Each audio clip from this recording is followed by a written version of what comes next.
Because I wasn't really gaining anything from it at all. So. Well, I mean, there's a few things I want to talk to you about. Mm-hmm. There's the I want to know who Dan Broadbent is stuff. Yeah. But for those that are, listening to the front end of this, I think this is where like the meat and potatoes need to come into. Mm-hmm. So I'll just start it off with I don't even remember what podcast it was, but where I was talking about my journey into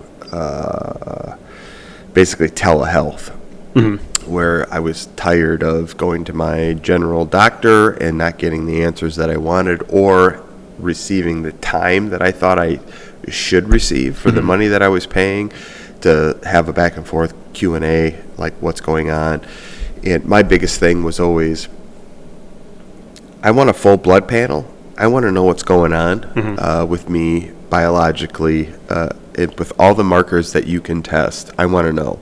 And the answers or the feedback that I was getting was, well, you don't need all that. We just need to check your cholesterol, your blood pressure. We need to check your glucose. We need to make sure these things are, in line to where the medical industry says they need to be. Right. And then we'll prescribe to that. And so I'm going to talk for a little bit. So I want to give a little bit of history on me real quick. Yeah. I've said this before on podcasts, but for those of you that are just listening, so there was a period in my life, like 10 years ago, where I was going through some really, I was going through some shit that I didn't understand. Like, I was having severe pain in my hands, my joints, my feet. I couldn't get out of bed in the morning. I couldn't walk. My feet hurt so bad. I was having a hard time gripping things because the pain was so much. I didn't know what the fuck was going on. So critical inflammation. Went to a doctor, right? Yeah. And they were like, all right, well, do some blood work, but it's probably arthritis. And at that point, I mean, so 10 years ago, I was like 36. And I'm like, oh, fucking arthritis. And blood work came back, rheumatoid arthritis. And at that time, my primary care was like, yeah, that sucks. Because this is fucking not fun. I'm sure it's like treatment is probably not cheap either. So he was like, we're going to send you to a specialist, confirm. Go to a specialist, do the blood work again, confirmed, you have rheumatoid arthritis, all right? Now, I'm just a typical American, eating an American diet at this time. I've always been athletic. I had, at this point in my life, I had been working out, but not over the top or whatever, just kind of keeping track of my body weight and shit like that. And so I get the blood work back, and he's like, yep, you have rheumatoid arthritis. So we're going to prescribe you this medication, and every 3 months you have to come in and get your kidneys and livers checked. Because with the meds, possibly having negative effects on those things? Okay. And I wanted to make sure they weren't getting to a toxic point or something. And I'm like, I'm not going to take this shit. And the doctor's like, well, you have to if you want the pain to go away. And I'm like, well, if I have to have my liver and my kidneys checked every 3 months, there's something fucking wrong with this. Yeah. So I go home, I talk to my wife, and she's like, my wife, one of her careers was in food science, and she had been basically a practicing vegetarian for a long time. And she said, why don't you try doing an elimination diet? Now, what I'm going to say worked for me. It's probably not going to work for everybody. You're going to have your own variations here, but this is what worked for me. So we did a complete elimination and went whole foods, plant-based. So no meat, and it had to be organic, plant-based, no carbs, none of that bullshit. Basically just a straight vegan, beans, vegetables, whole food diet. And 6 months later, I had my blood work done. So to shorten the story, that diet fucking sucks, by the way. Yeah, I can imagine. I don't know if I could do it. I wouldn't survive. It's not fun. It's hard. But you know what? I was in a lot of pain, and I wanted to fix it. Yeah. And 6 months later, went back and had blood work done. And shockingly, no rheumatoid arthritis. Right? I was feeling mint, by the way. So blood test at my primary care, blood test at specialist. Okay. And then the 6 month after that, when it came back as no rheumatoid arthritis, they said, must have been a bad test. Get the fuck out of here. And I'm yeah, right. It must have been a bad test. The pain that I was suffering through was so bad that I was seeking help. Yeah. And now it's gone. Okay, so I just needed to figure out what it was. And for me, as gradually over the last 10 years, I've started adding more and more to it. My diet, I mean, it turns out it's red meat for me. Mm-hmm. Like I can eat chicken, I can eat fish, I can eat a little bit of pork, Any, I can eat dairy. uric acid type issues, or like is it like possibly gout or something that they maybe never looked into, or is We looked in the gout. Not that you want to get medication for gout. If you can get rid of it by just not eating the meat, that's probably your best choice. And for me, right at this point, it's no red meat. Right. As soon as I eat red meat, I flare up. So I'm like, all right, there you go. That's what it is. So I'm going to stay away from it. Right. So flash forward, I'm getting a little older. I'm into my 40s, and I'm like, okay, I want to really optimize my health. I'm big on life's like health span. I want to be healthier longer. Right. I don't want to be a 70-year-old who looks like he's 90. Right. Yeah. You know, I want to be active and moving forward in my life. So when I go to my doctor and I say, hey, I want to do a blood test that checks all these markers, I want to make sure I'm on track, but I want to optimize my health, okay? And the feedback I'm getting is, you don't need all that shit. You're in your mid-40s. This is what we need to check for. We need to make sure your cholesterol is good. We need to make sure your sugar's good. We need to make sure your ticker's working fine. Mm-hmm. Other than that, we're going to skip all that. So, granted, Dan, this comes from a place of like a little bit of privilege. Okay, mm-hmm. I have money, and I pay out of pocket for health care. Mm-hmm. We have an HSA account, but it's still out of pocket. So I tell my doctor, fuck that. Give me the test I want, I'll pay for it. And he wouldn't do it. And I got him to do a little extra, like tack in the testosterone, check protein levels, because I'm basically plant-based, so I want to make sure I'm in line, my B12 and all that stuff. And he would do it, but then when it would come back, and I would look at the numbers, and I'm doing my own research, because we all can do our own research now. Yeah.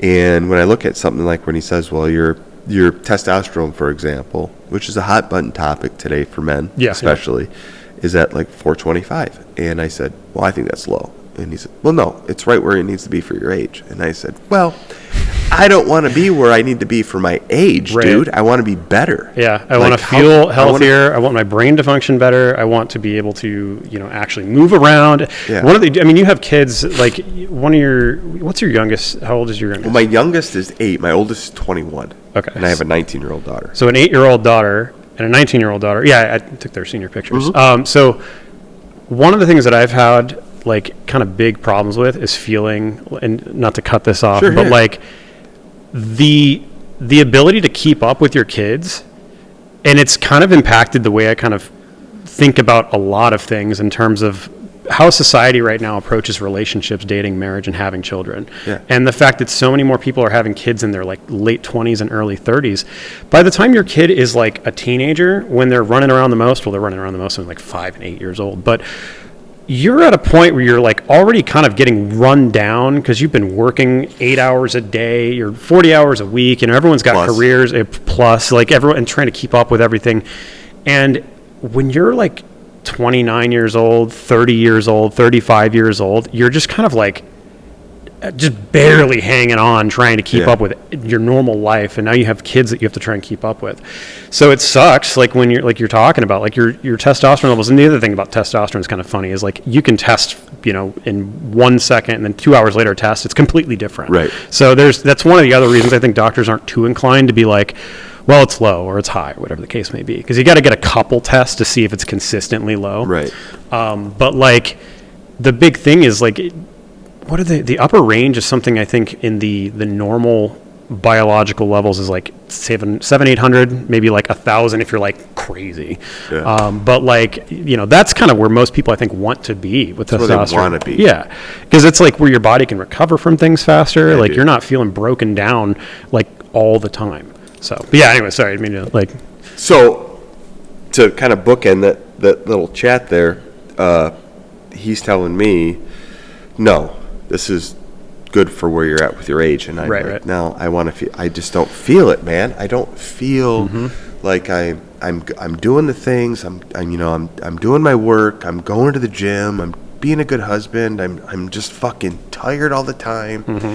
And I'm getting sleep. You know, I'm doing the thing. We can get into all the bro shit, dude, but I'm getting up in the morning and I'm getting in the cold bath, right? And then I'm going to the gym and I'm trying to fucking juice myself up and I'm taking the stuff from my brain and I'm like, all right, but none of it seems to be like moving me in the right direction. Something's not working, right? So I do what every normal dude does and just kind of watches who they are taking in their silo online. And I'm like, I think I want to check out this. And I'll bring up the name of what I'm doing because I'm wondering if it's the same one you're doing. But I'm like, I think I'm going to do this. I'm going to check into it. And I researched it, and it's like 50 biomarkers, and it's like way more than I'd normally be checked. And it's the same amount of money because, again, to go back, I'm paying out of pocket. Yeah. So the blood work that I was getting done at my doctor's office is the same amount of money that I'm paying for this company, but I'm getting 3 times as much information, and I'm getting an hour-long consultation with a doctor to go over this. Now, my wife, being who she is, which I love, she was like, they're going to try to sell you shit. Okay? And I'm like, well, I'm going to do it anyways. And that's what all the programs are. They didn't try to sell me shit. Oh, just the which test. was amazing. Yeah. So I took the test, did the thing, and they didn't try to sell me anything. Nice. At all. Okay. But what I'm getting at is when I did the blood test and it came through and I looked at everything and I'm like, okay, so like a lot of the numbers were kind of the same numbers that I was getting from my primary care, but then there was all these others, especially stuff like vitamin D and all this shit. Yeah. Like I'm taking supplements for, and like my glucose was never an issue at my doctor, but this company was like, hey man, your glucose is a little high, but instead of trying to sell me something, they were like, try to take, Briatine, I think it was what it was, or Berberin. Yep. And they're like, hey, take this. You can get it at your pharmacy or whatever. Yeah. It's like $3, and it is. There's some negatives to it, but keep going. But you can tell me about that. So like, I got a prescription for that, or not a prescription, but I went and got some, and then my testosterone was in that 400 range, and they were like, hey, that's low, so we can get you on Enclomiphene. Yeah. So I said, all right, like, what are the pros and cons? And then we went through that. The pros are obviously way better than test because it's a natural, like it's telling your body to produce your natural testosterone and all this. Doesn't shrink the testes. It's called a SERM. It's like a selective estrogenic reuptake modulator, I think is what it's referred to as. So it basically tricks your brain into thinking that your estrogen levels are higher than they are. Yeah. And so your body in turn tries to equalize those estrogen levels by producing more testosterone. Yeah. And so it's kind of like trying to keep everything in balance. Is tricking it into thinking that it's out of balance when your body's normal, but then it's like, well, we got to up the testosterone productions. Yeah. So they set me up with this, got it, started taking it, and before I just had my second round of blood work to compare my first. Yep. And we'll get into that towards the end because I want to talk about your stuff. But when I started taking this, it was funny because you had texted me and said, hey, I saw you mention it in one of your podcasts, and you mentioned this, blah, blah, blah. I'm taking Enclomiphene. Yeah. And like, how, and I'm like, yeah, I just started taking it. Literally, it was like I just started taking it. Right, And I was like, I'm feeling really good. And then like 2 days after that, I was just like, I came home from the fucking gym, Dan, and I was looking at my wife, and I'm like, hey, like, there's something going on with me. Feel great. And mindset is like improved. Great. Yeah. Like I feel amazing. Yes. The aches and pains I had were gone. I mean, I'm just like, I'm zinging with positivity. Like my mood was like, brought way the fuck up. Yep. So why don't you bring us into where you're at in this process? Because it sounds like you're ahead of me a little bit. So I've gotten into a lot of different things, and oddly enough, I did things in a way less responsible way than you did. So I have not messed with any sort of like exogenous testosterones or anything like that. Nor have I. I haven't messed with SARMs are a completely different thing from this as well. Those are selective androgenic reuptake modulators or something along those lines. And they operate similarly to kind of testosterone, except they have to be converted, I think, in the liver, which is bad for your liver. Bad for your liver. And on top of that, the other issue is, the negative feedback loop that you get similarly to when you introduce exogenous testosterone, which is where your body is like, oh, we've got this other testosterone we can use. Yeah. We don't need to make it anymore. Shrink the balls and stop making it. And so that's like one of the worst things, and why I wanted for the longest time to try and mess with these types of things, but that was my biggest fears. I don't want to shut off natural production of anything. The same thing, exactly what you had said. And so that was where messing with the Enclomiphene stuff came. There's like 2 or 3 versions of these things that are out there. And what's funny, I think I was just telling you before we started this, is how the history of Enclomiphene, like prior to when it was Enclomiphene, it used to be called Clomid. There were a lot of negative side effects with it, way more negative side effects with Clomid previously, that they've hopefully worked through a lot of that stuff, like to where none of it shouldn't be as bad as it used to be. I've been on it for about 3 months, and like it's one of these things where I feel like I don't ever want to stop taking it at this point. Yeah, dude, like if I can avoid it. I'm 100% bored with you. I'm fucking scared now. Yeah, because it's like once you stop, it's like, are you going to go back to your normal? Everything I've read and understood about Enclomiphene is that you don't lose production. You just go back to baseline, right? So it's not like it shuts off your production the way that exogenous testosterones or like synthetic testosterones do. So the other thing, there are some potential side effects from what I've understood that I have yet to see, and they say it's not necessarily common.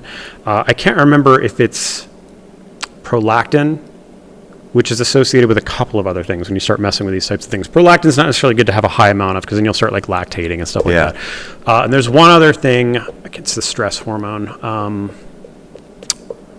Drawing a blank.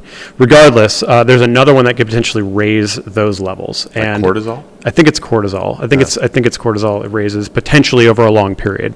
These are things you got to pay attention to. Now, here's the irresponsible side of why, like, what I'm doing is a little bit way more irresponsible actually than what you did. So, but not like horrible. I had never got my bloods taken. I never got a panel taken. Oh my god! Yeah, fucking dude. I know. I need to set now. you up with this company. So yeah, for sure. Sick. Like, because I bring it up here. There's shortly. a few. Yeah, there's a few that I've seen, and I know that one of them you put like a thing on your arm, and like it draws blood from you over a period, and then you send that off. Is it?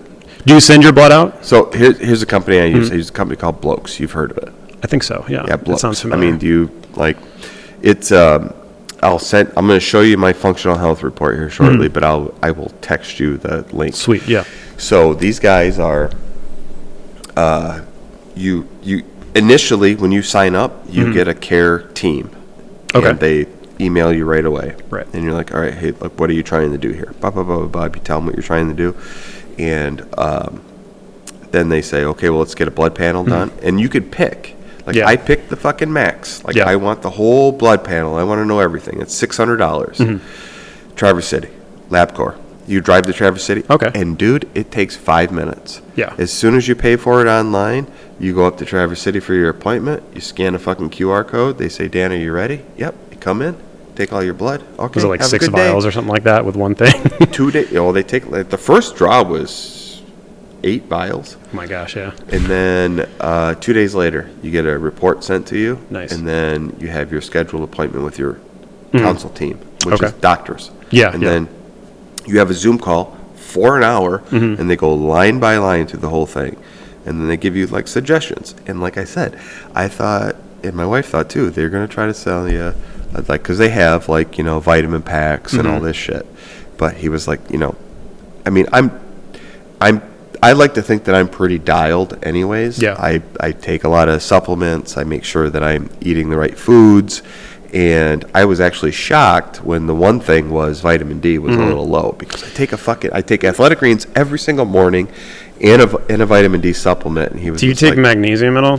I do every night. Okay, so that, from what I understand, vitamin D kind of almost relies on magnesium for absorption, which is like really kind of strange. It's so weird when you start finding. There's also some strange studies about supplements also potentially leading to cancer. Like everything's fucking. It's insane. Like, you can't get something that's 100% positive. Like, it's everything has, like, eggs every other day. They're good for you. They're bad for you. They're good for you. They're bad for you.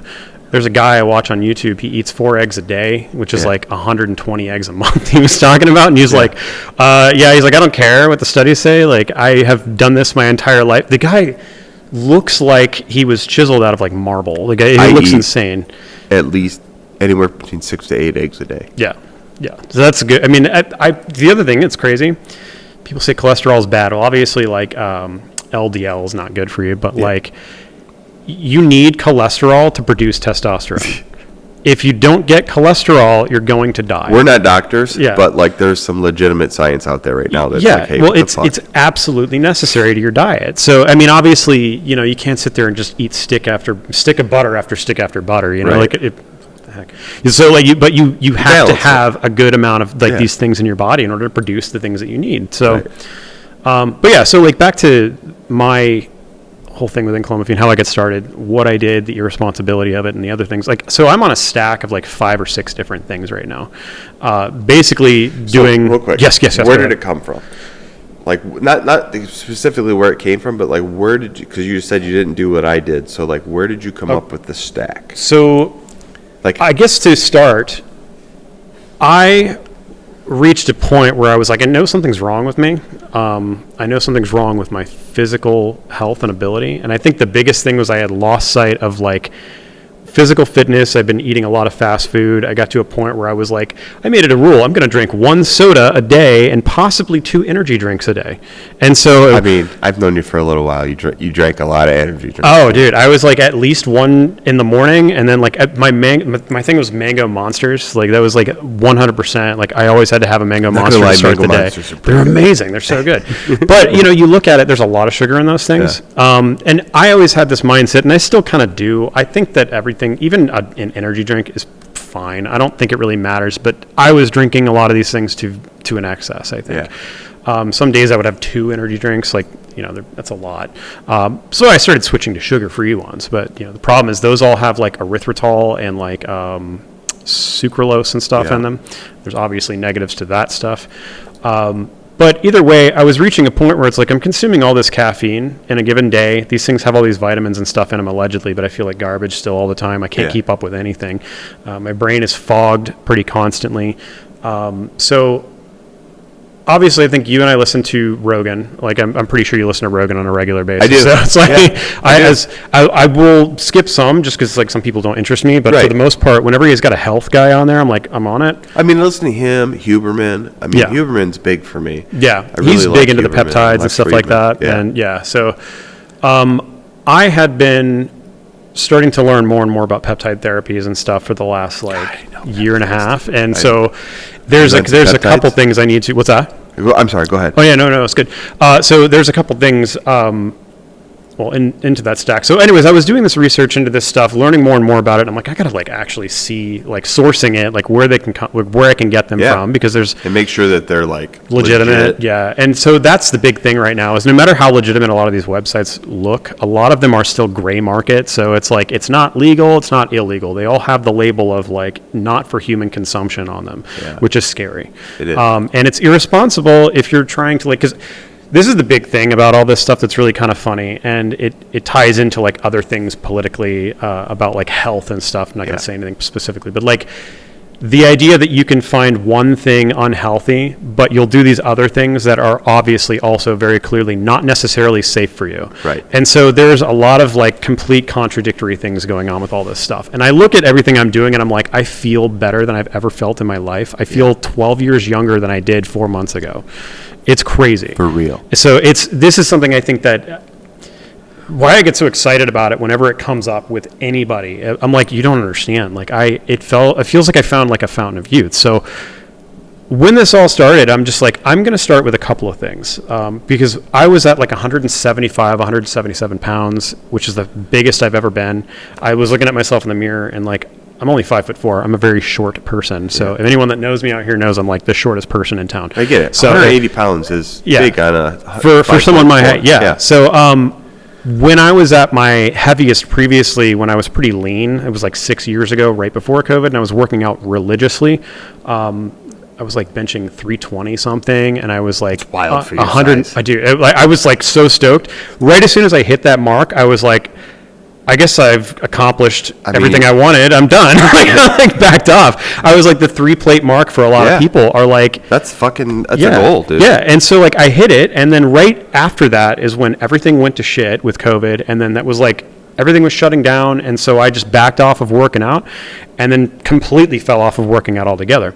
So I started gaining a lot of fat. I was getting a lot more sedentary because I was doing nothing but processing photos all day, processing photo orders, and just sitting at my desk trying to get everything edited. And so 175, 177 pounds, and it's mostly fat from what I could tell. And I'm like, this is ridiculous. Like, I used to be amazing. I was like a monster at one point, in my opinion.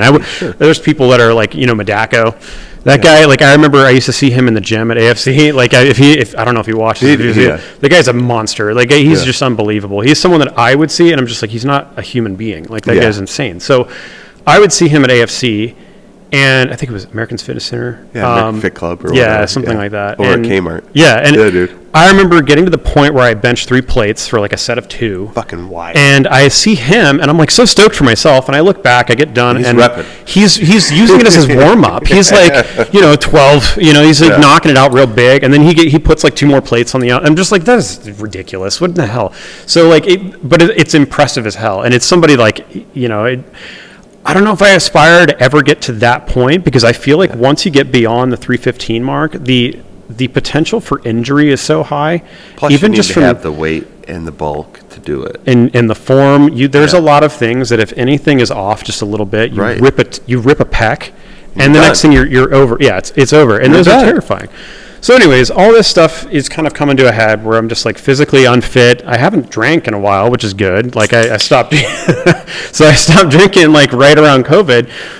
But I'm consuming a lot of sugar, and I'm like, just everything physically is not great. So I start looking into this stuff, and Enclomiphene I discover because it doesn't have the negative feedback loop, it's just natural production stimulation, testosterone secretagogue or whatever they call it.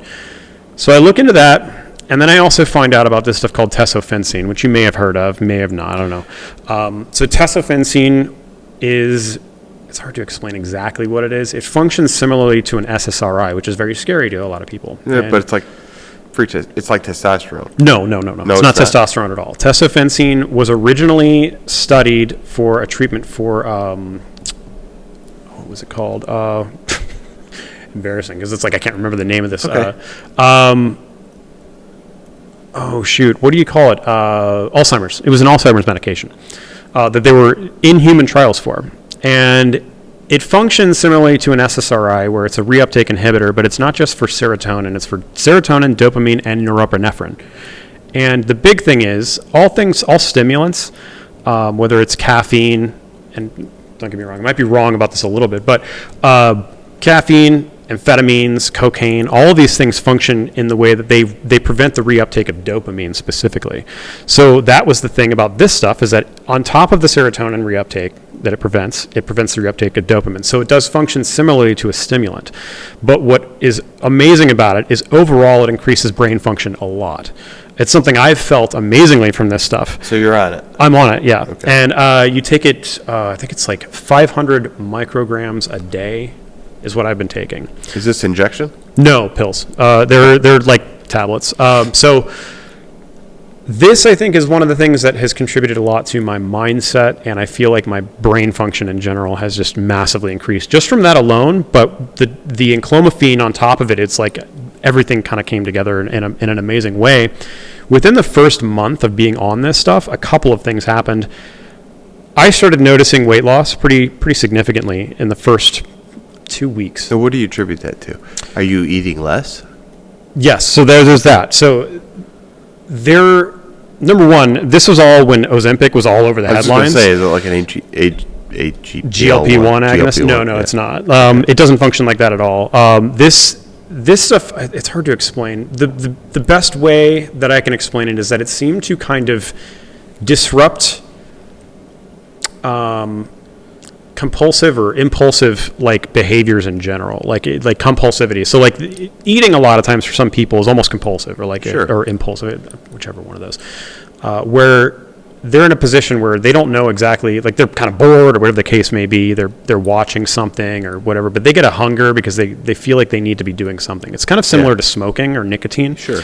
And so they just kind of almost nervously eat, like they just have that compulsion to eat. And so this kind of disrupts that. It does also reduce appetite, but it's not in a way where it's like you just don't want to eat. It's just that you don't really feel like you have to eat. So you can eat if you want. You can eat as much as you like if you want when you're on this stuff, but you just don't feel like you need to. And so on top of that, it also raises your resting metabolic rate. So like when you're just sitting around doing your normal stuff, you're burning calories. You're burning way more calories than normal. So on top of that, with the enclomiphene and the raised testosterone levels, like it was sustaining muscle mass as well. Because that was going to be my next question. Because, dude, I feel like my muscle mass has gone up. Yes. So much. I feel so no doubt. full. Yeah. My pecs, my arm, everything feels full. Yeah. And I'm sure some of that is water weight, but I mean, it's like I feel hard. Well, one of the things that's really cool is any normal activity that you would participate in, like if you go to the gym and do like a normal workout, one of the things everyone's chasing is that pump. Like as soon as you do, and if you have you'll leave the gym some days and be like, man, that sucks. Like I did twice as much as normal and I just don't feel like I got anything out of it. Like I don't have the pump.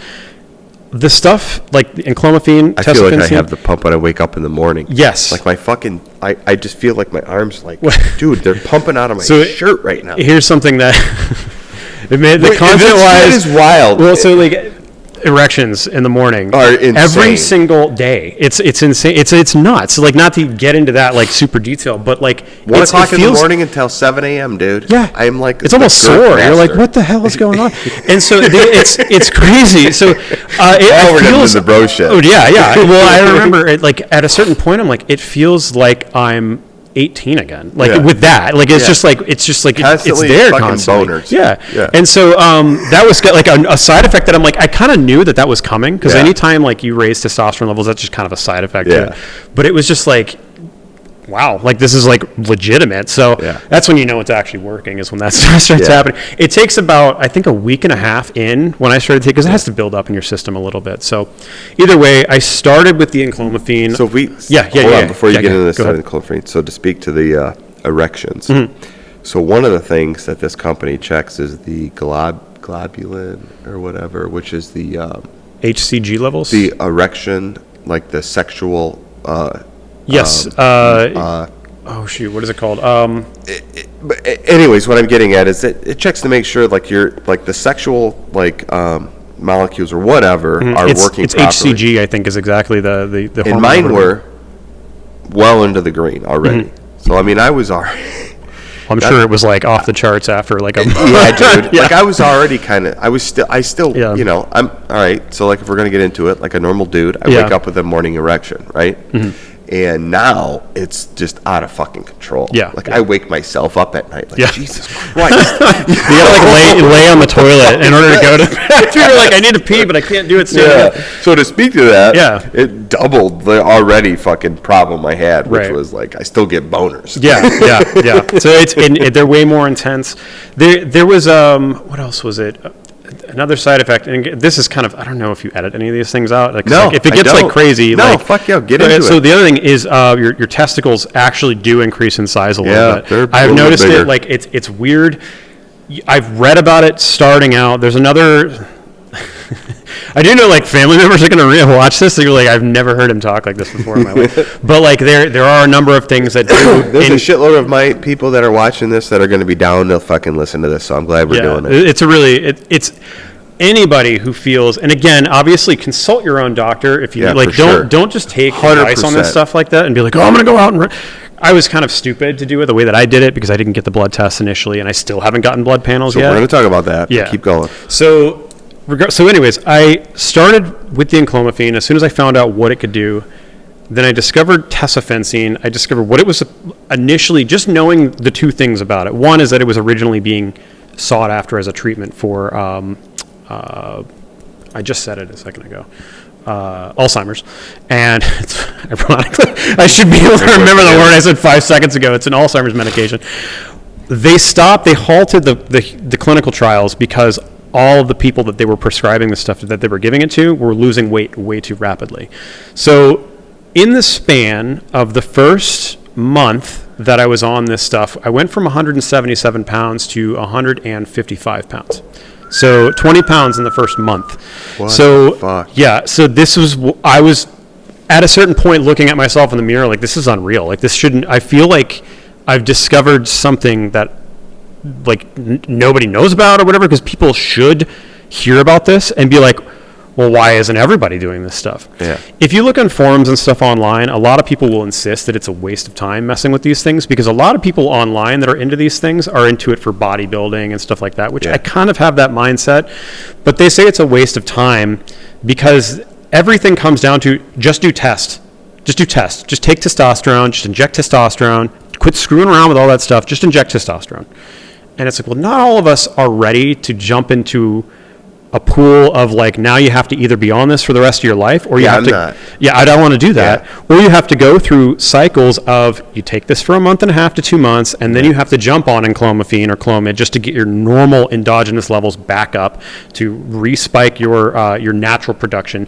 And then you do that for a little while, you come off of it, and then you go back on the injectable test, the TRT, and so on and so forth. And some people are fine being on that for their entire lives, and that's perfectly good if you can afford it. It's actually relatively cheap from what I understand, depending on how you source it.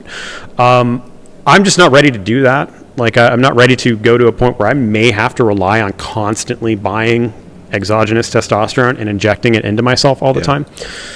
So I lose 20 pounds, and there's a couple things that happen to why I think this happened so rapidly. There was like a snowball effect when I started all this. One, within a week or two of taking both of these things, my brain kind of just like started firing like on all cylinders. It felt like I was thinking a lot clearer. I was getting a lot more energy. I was waking up a lot easier.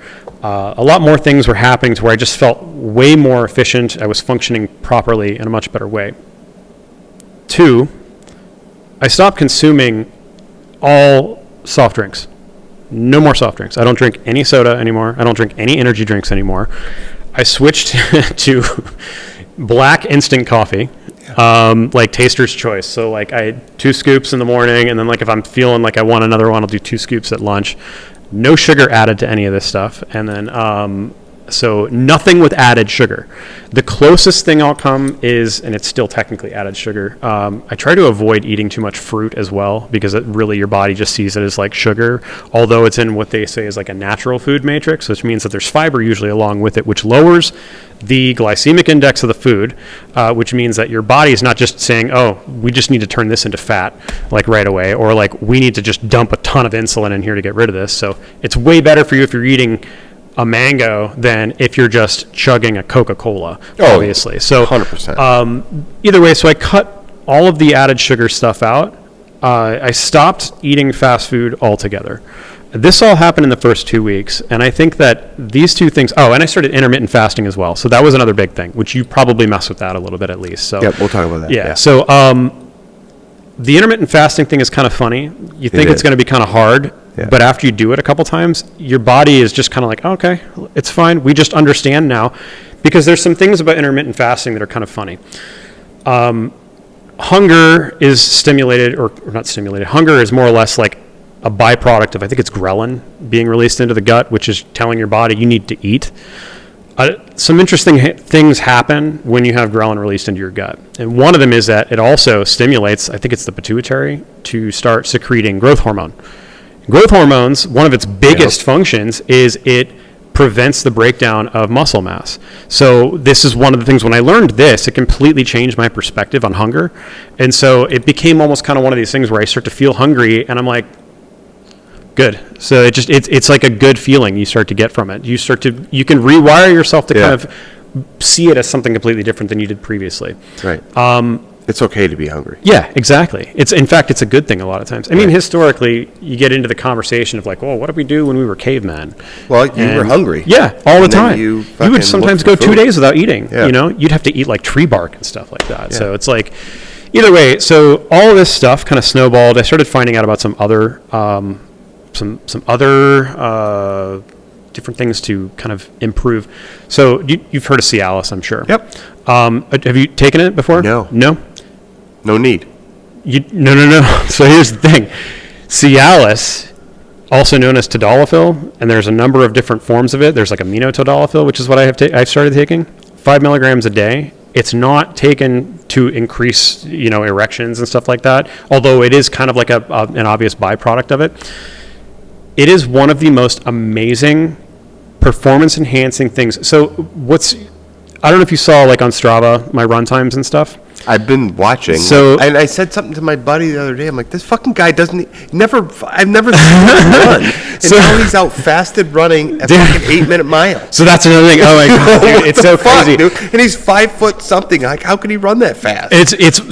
My fastest 5K I ran in the last like 4 weeks was 25 minutes and 25 seconds. That's fast. So dude. I feel like it's pretty fast. It's pretty fucking fast. And so I've never been somebody who was like really into running, and like now I'm like I want to do 5Ks. Like I want to start doing 5Ks.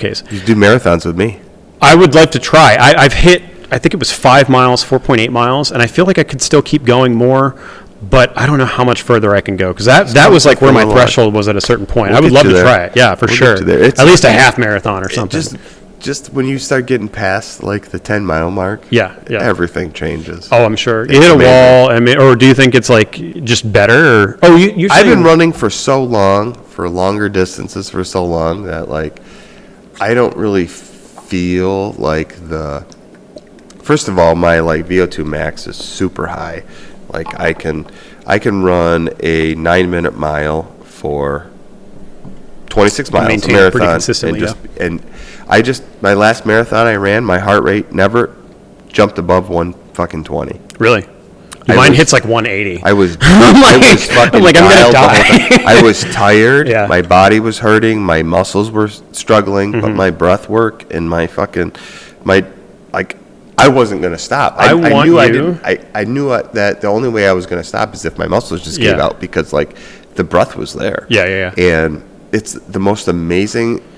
When I get in, I start geeking out about running, but like it's. Once you start going into those longer distances and shit, there's like a whole nother fucking mental level that you get into. Oh, I bet. That's just.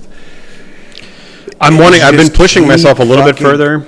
Like, I've taken a break for like the last week or so, because I've been trying to do more like leg lifting. Yeah. And I'm kind of like leery on mixing the hard cardio with heavy lifting with the legs. Oh, excuse me. So.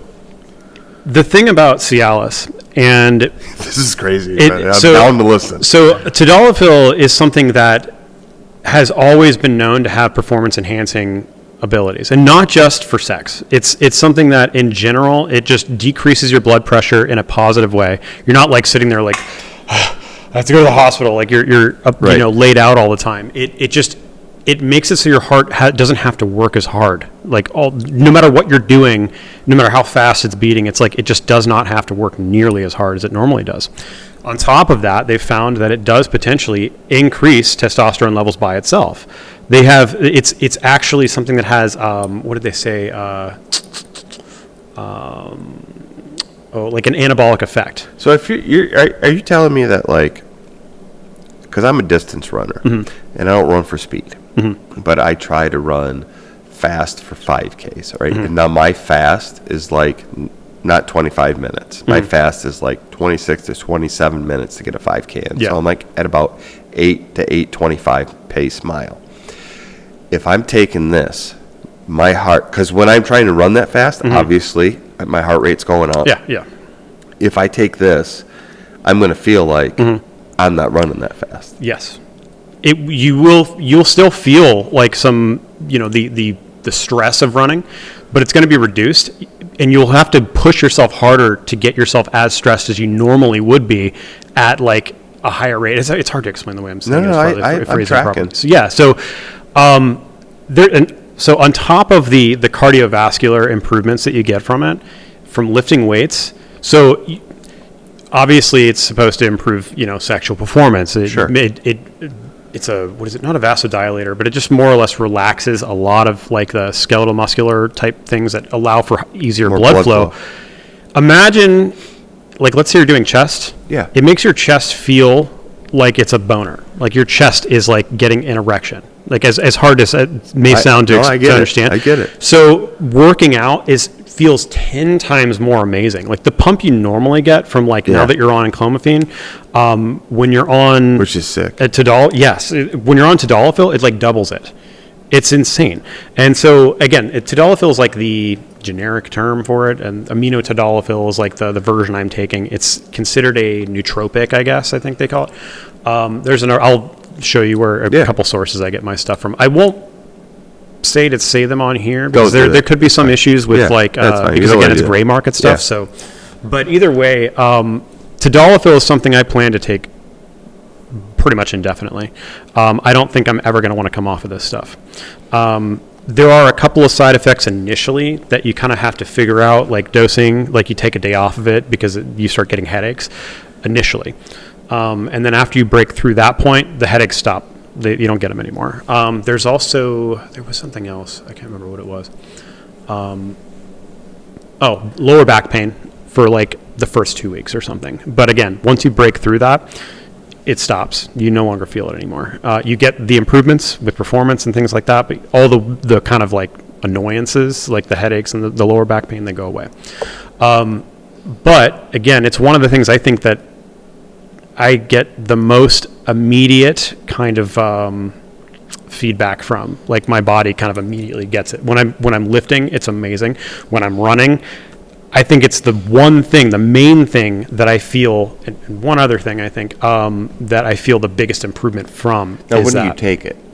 Like, say you're going to run. Right. So I take it every single day in the morning as soon as I wake up. Yep. With everything. As soon as I wake up. Yep. Gotcha. Now, 5 milligrams is not a lot. The dosage for like sexual performance increase is like 30 milligrams. Gotcha. So it's very low dose. So the risk is not that high because one of the big things that they talk about is if you take any sort of, I can't remember the exact term for what these all are. There's Tadalafil, there's like, obviously Viagra's another one. The doses for like sexual performance increase, it becomes risky when you consume things like grapefruit in excess. Anything that can kind of thin your blood or whatever the case may be can cause a critical drop in blood pressure when you go higher dose with this stuff for sexual performance. The other thing is I find that if I did it a couple times just to see what would happen, like I would take the normal 5 milligrams in the morning and then when I'd go to work out, I would like take it 30 minutes in advance, headaches. Severe, like critical, like kind of an OD. Yes. So it's not the same. Like it's not critical from what I've experienced. Like I could still work out and stuff, but like the feeling is not good. So basically, I'm like not going to do that anymore. So I would take a break for 2 days, and then I would start doing it again 5 milligrams in the morning because the headache would last a while too. So took a break for a few days, back on it 5 milligrams every single day in the mornings. So I take the Enclomiphene in the morning, the Tesofensine in the morning, the Tadalafil in the morning, Amino Tedalafil. And then one other thing I take is, and you may have heard of it, 5amino 1mq it's called. I've heard of 5amino 1mq, but what exactly is it? So how can I express? So it increases the efficiency of ATP production. So ATP is like what your body uses for energy in the muscles. Right. What is it? Adenosine triphosphate or something like that. Okay. So this stuff basically makes it so that your muscles work kind of a lot more efficiently because your body's able, and this is bro science explanation like we were talking about, like definitely look more into the exact functioning of it. It has been shown to increase fat burning as well. So I was going ham on I'm getting rid of the fat. Like it's all gone. I was trying to bring myself down to sub 10%, and I think I'm really close. You look it. Thank you. You look it. Well, let me take the shirt off. I mean, I've known you for a while, dude, and I can see the difference. It's been a minute since we've seen each other, and I can see the difference. I can feel in my arms and stuff, everything from 2 or 3 weeks ago, completely different. Yeah. I'm not the same person I was then. Physically, same person mentally, a lot more energy, but it feels weird taking my shirt off to show the podcast. It's fine. Bizarre. So anyways. We're going to dig it, dude. Yeah.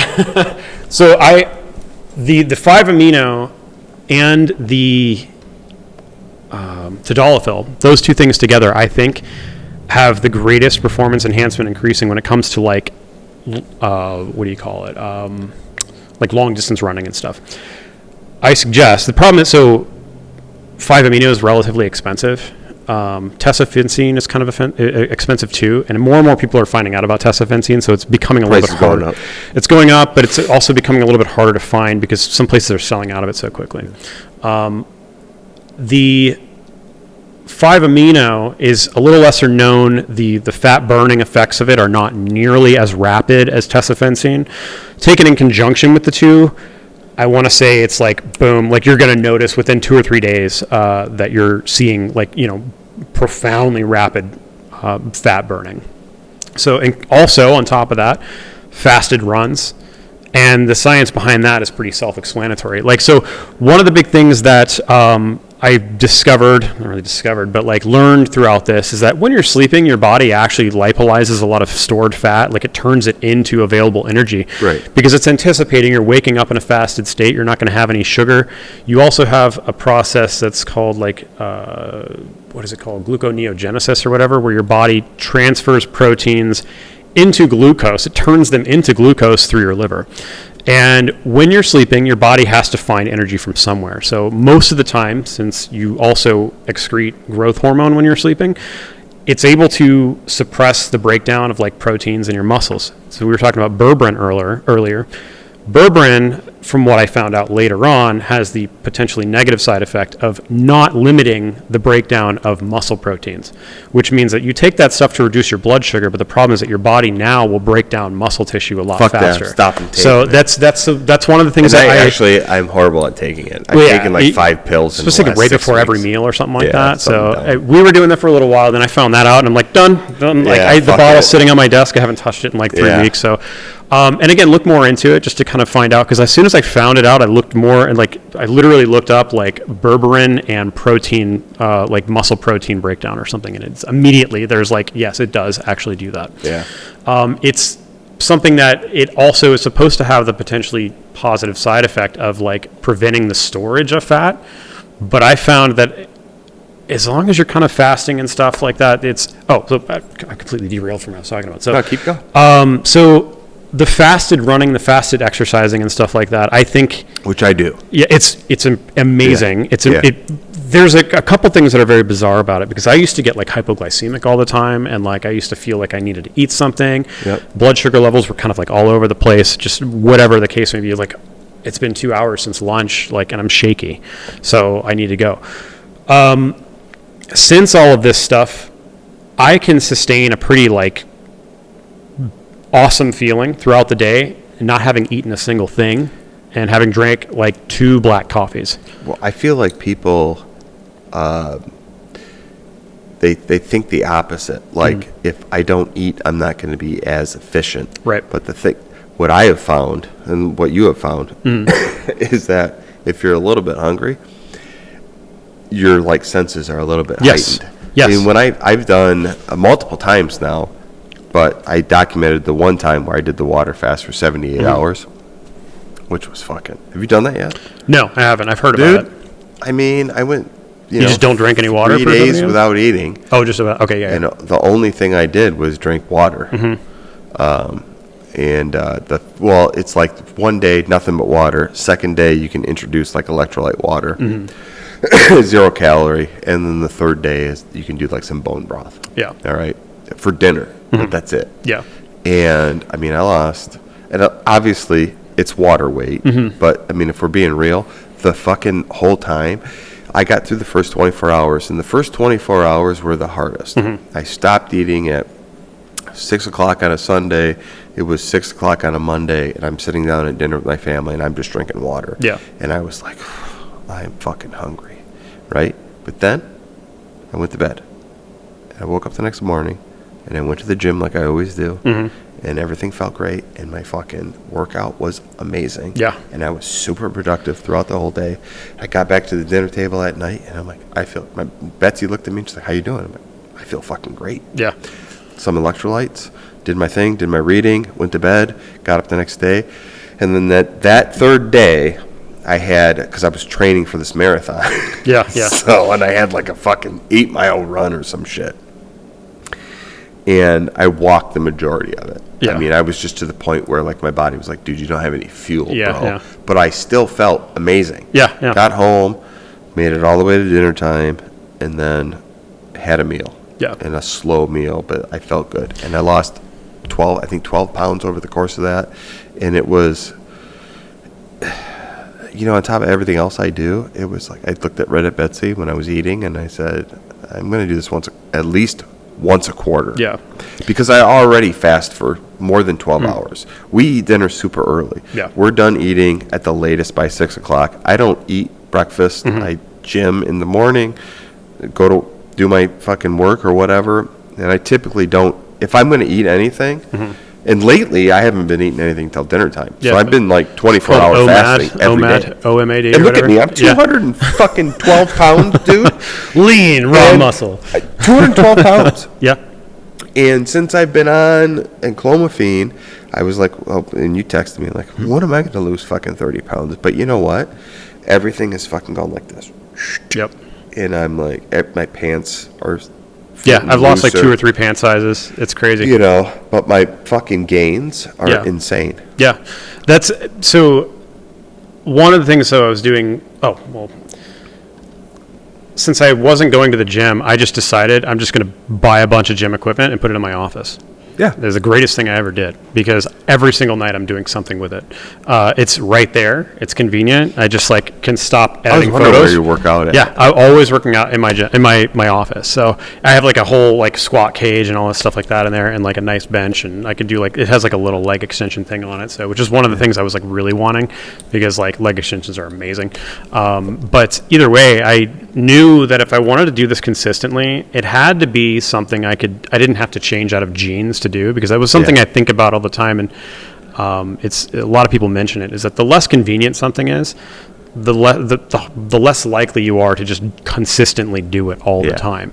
And so it may not seem like much of an inconvenience, but having to change into gym clothes and then drive somewhere to go work out can be a pretty big inconvenience for some people, especially when you have like 3 kids and like, you know, all that stuff has to factor into the amount of time you get to actually work out once you're at the gym. And so I was like, plus the gym memberships out here are ridiculous. What is it, like $400 and something? I think the Health Connection's $420, ironically. But like, either way, I'd give my money to the Health Connection if they were fucking open 24 hours. Right. That's you know what I mean? Yeah. I find myself working out at 2 a.m. Yeah. So, which is like insane, but it's like it seems to be like when I'm the most motivated, and I don't know what it is about it, but there's other things also that I'm taking that kind of I think contribute to this. So. So the fasted workouts. One of the things, as I was mentioning before, the lipolysis and stuff that occurs when you're sleeping, because your body's like breaking down fat just for quick energy use.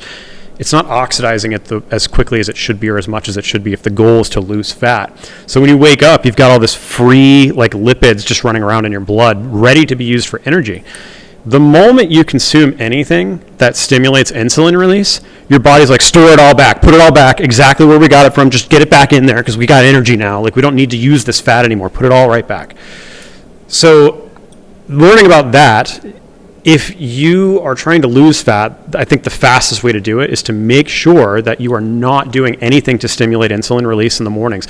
And a lot of people don't understand, and this is something that's kind of funny, and why I switched to just drinking black coffee all the time. And there also is some research that says that black coffee can stimulate like natural sugar production in the body, which annoys the crap out of me. But it's you can't win, really. Like, there's always something that's going to get in the way. Dude. But I got away from anything with added sugar specifically for the whole fasting thing, because a lot of people think like, oh, I'm fasted, but it's like you put, what is it called, that Oikos creamer or whatever it is, in your stuff. It's got like sugar in it, even if it's like 5 grams of sugar, that still stimulates insulin.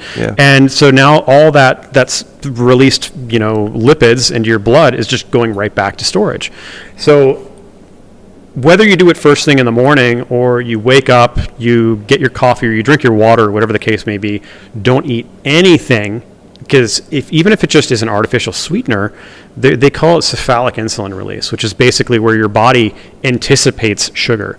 It tastes the sweetness and is like, oh crap, we got sugar coming, and then your pancreas just dumps a bunch of insulin out, because it's like, we know it's not a lot, it's like it's a minimal amount of insulin, but it's enough to trigger the storage of fat. So anything that can trigger insulin release can cause all that fat to restore back into the body. And so that's where it became a chase of like, I got to figure out how to avoid eating anything in the mornings that has sugar or anything that can trigger that. And that's where I started doing the fasted runs. I was trying to do them, like I would go most of the day without eating anything, and then my son would get out of like school, and him and I would go for a run. We'd go like sprinting on the pier or something along those lines, and I still had not eaten anything, just had like a black coffee, and that's it. And so in my mind, hopefully, and according to a lot of research and theory, there's still a lot of released lipids in my blood ready to be used for energy, and any sort of expenditure is what causes the oxidation of that fat. So I was like, if you're going to do anything, like make sure that you work out a little bit before you start consuming any food, because you should be burning at least some of the released fat into the blood. So that was kind of a big thing.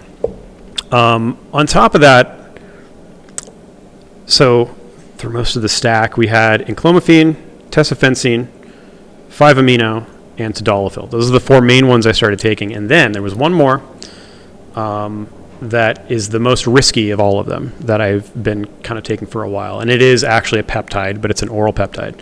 And that is mk677. Okay, I'm familiar. So this is a growth hormone secretagogue. Yep. It's risky because it can potentially and likely cause insulin tolerance increase, which is not good. No. There are a lot of people that have done this a certain way. I think that they did not control their diets. They were just taking it willy-nilly, like when they were... You can do it one of 2 ways. It's prescribed, usually not prescribed. I think you can get it prescribed, but like it's not commonly... A lot of people aren't really getting it prescribed. You can take it in the morning, and they say that it's good for mass gaining because your hunger just goes through the roof on this stuff. I'm told that you get really fucking hungry on that shit. You do. And the hunger does subside over time the longer you take it. There's also a couple of other side effects. And the reason I started trying to take it is because this is something I forgot about with the Enclomiphene. One of the issues with Enclomiphene over time is that I guess it reduces natural IGF-1 release and production. So you kind of have to, if you're doing the panels... What is IGF-1? Insulin growth factor 1. Gotcha. It's actually what's responsible for protein synthesis in the body, like building muscle. There's also some things about like balance of hormones in general. If you do anything to disrupt the natural balance of hormones in your body in a way that's like really kind of like crazy, your body is just not going to build muscle the way that you want it to. Yeah. Estrogen is actually needed in order to build muscle, right. But not in insane levels, because then you get like gyno and stuff like right. that. And you don't want to have man tits. Exactly. So MK677, it stimulates ghrelin production in the gut, which causes you to feel hungry, which causes your pituitary gland to release the growth hormone and secrete naturally. At our age, your age, I'm at a point where natural growth hormone production drops off critically, to where you're just not even producing it anymore. And there are a couple things that come with that. A loss of bone density is actually a really big one. Skin health, hair health, things like that. Those things kind of start to go out the window as growth hormone stops being produced. The way that you kind of have to take this stuff, and there are also a number of other substances that do the very similar thing, not necessarily working through ghrelin, but they do stimulate natural growth hormone production. I think tesamorelin is another one, ipamorelin. Either way, they, I just got derailed in my own brain. So when you take this stuff is what's important. You cannot eat this stuff. You can't take it immediately after eating. You have to wait at least an hour and a half to 2 hours. I err on the side of caution, 2 hours after eating at least. The reason being, you don't want this stuff to activate when your body is still working on getting rid of the sugar from your last meal. This isn't a post-dinner intake then? I take it after dinner. Okay. Not couple necessarily hours after. Yes, 2 hours after, and I go to bed really, really late because I'm like a weirdo. But I go to bed at 8 o'clock at night. Yeah, I will be up at 3 or 4 o'clock in the morning a lot of nights because I'm just like, it seems to me like my brain, I suffer from some sort of a condition where it's like a fear of missing out on something, and like I don't know what it is. I'm like, it's going to happen at 3 a.m. I just know it, and there's no like specific thing that it is. But so my brain tends to start getting like really active at like 2 in the morning, 1 in the morning, and so after dinner, I set a timer on my phone. I don't touch any food, no sugar. I don't even do like what do you call it? Electrolytes or anything like that. Element Tea is fantastic, by the way. I don't know if you ever had it. It's so good. The mango spice one is my favorite. So, anyways, what was it? 2 hours after, alarm goes off, and then I take it. Now, the recommended dosage is anywhere between 5 and 50 milligrams, and the higher you dose, the higher your IGF-1 levels are. So, but they say it's recommended to stay as low as 5 milligrams, and you'll see the benefits of the growth hormone production just from 5 milligrams. I take 25. It's kind of like, I don't know, happy medium or whatever. It's right in between where it's boosting both IGF-1 and growth hormone. And like I said, 50 is where you start to notice like the increase in IGF-1 a lot more, which is better for muscle production, like building muscle. Now, if you look a lot into the research behind this stuff, you get a lot of mixed things. Some people notice things from it, some people don't. As far as the two ways to take it, you can take it at night for fat loss because it kind of immediately triggers that kind of like muscle preservation and fat lipolyzation process that your body normally goes through when you're sleeping. You're not having to get up out of bed and like take a huge shit, are you? No.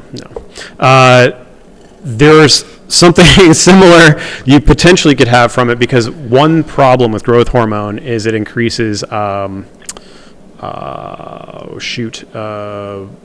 weight. What's that word? Water retention. So you will retain a lot of water, and you'll notice it when you come off of it for a couple days. You're pissing like crazy for like 2 or 3 days straight. Yeah. And so this is something. The other thing is you have to cycle it a little bit. Like you don't have to take anything for post cycle. You just have to not take it constantly. And I messed that up the first time I was taking it. I took it for like 3 weeks straight, and then found out you're supposed to go 5 days on and 2 days off. And it has to do with the receptor sensitivity to, I guess, ghrelin. You take it consistently for too long, your body will develop a bit of a tolerance to ghrelin. So it's like you won't exactly get the same growth hormone release from it. So you got to be careful with it. But the biggest thing to be careful with it is how long after you eat, and making sure you're not like eating a ton of crap like while you're on it, because it kind of defeats everything. Because you want that ghrelin to constantly be pushing for more growth hormone secretion. So this is something I think I attribute to also like overnight lipolyzing a lot more fat. It's freeing it up for use for energy. And then the next thing you know, you wake up the next morning, you're fasted, you just go run, and everything that was released from the night before should, in theory, be getting burned off when you're running. So you're actually getting rid of the fat that your body has lipolyzed. Whereas most people, they lipolyze fat when they're sleeping, where it turns into free energy. They wake up, they have their breakfast, and all that fat just goes right back to where it came from. So it doesn't it's not gone. It's not being oxidized. So, because your body wants to use sugar, it wants to use carbohydrates. It's like the easiest thing in the world for it to consume for energy, and it wants to store that stuff too. Especially, and this is where the downside of fasting comes from. What is it called? Metabolic adaptation. Yep. So that's like the worst thing in the world, and it's again, you can't win. There's always something trying to get in the way. For somebody like me, who is a plant-based kind of eater. Yep. And doing all the things like fasting or whatever, when I go on like for example, my wife and I and our youngest went to Grand Rapids for the weekend, and we eat at home 7 nights a week, and it's very clean and whatever. So we go out of town for the weekend, and we eat out 4 times, 5 times. Felt like shit, and like I could see it on me, like all of a sudden, man, like you look like you gained fucking 20 pounds. You know, my body's just sucking it all in.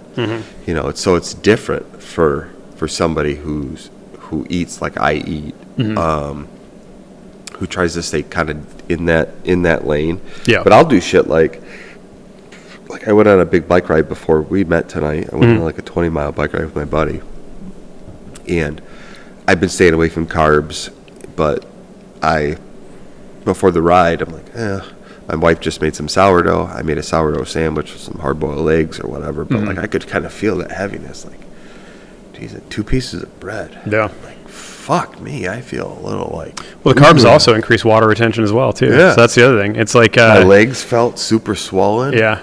Jesus Christ, dude.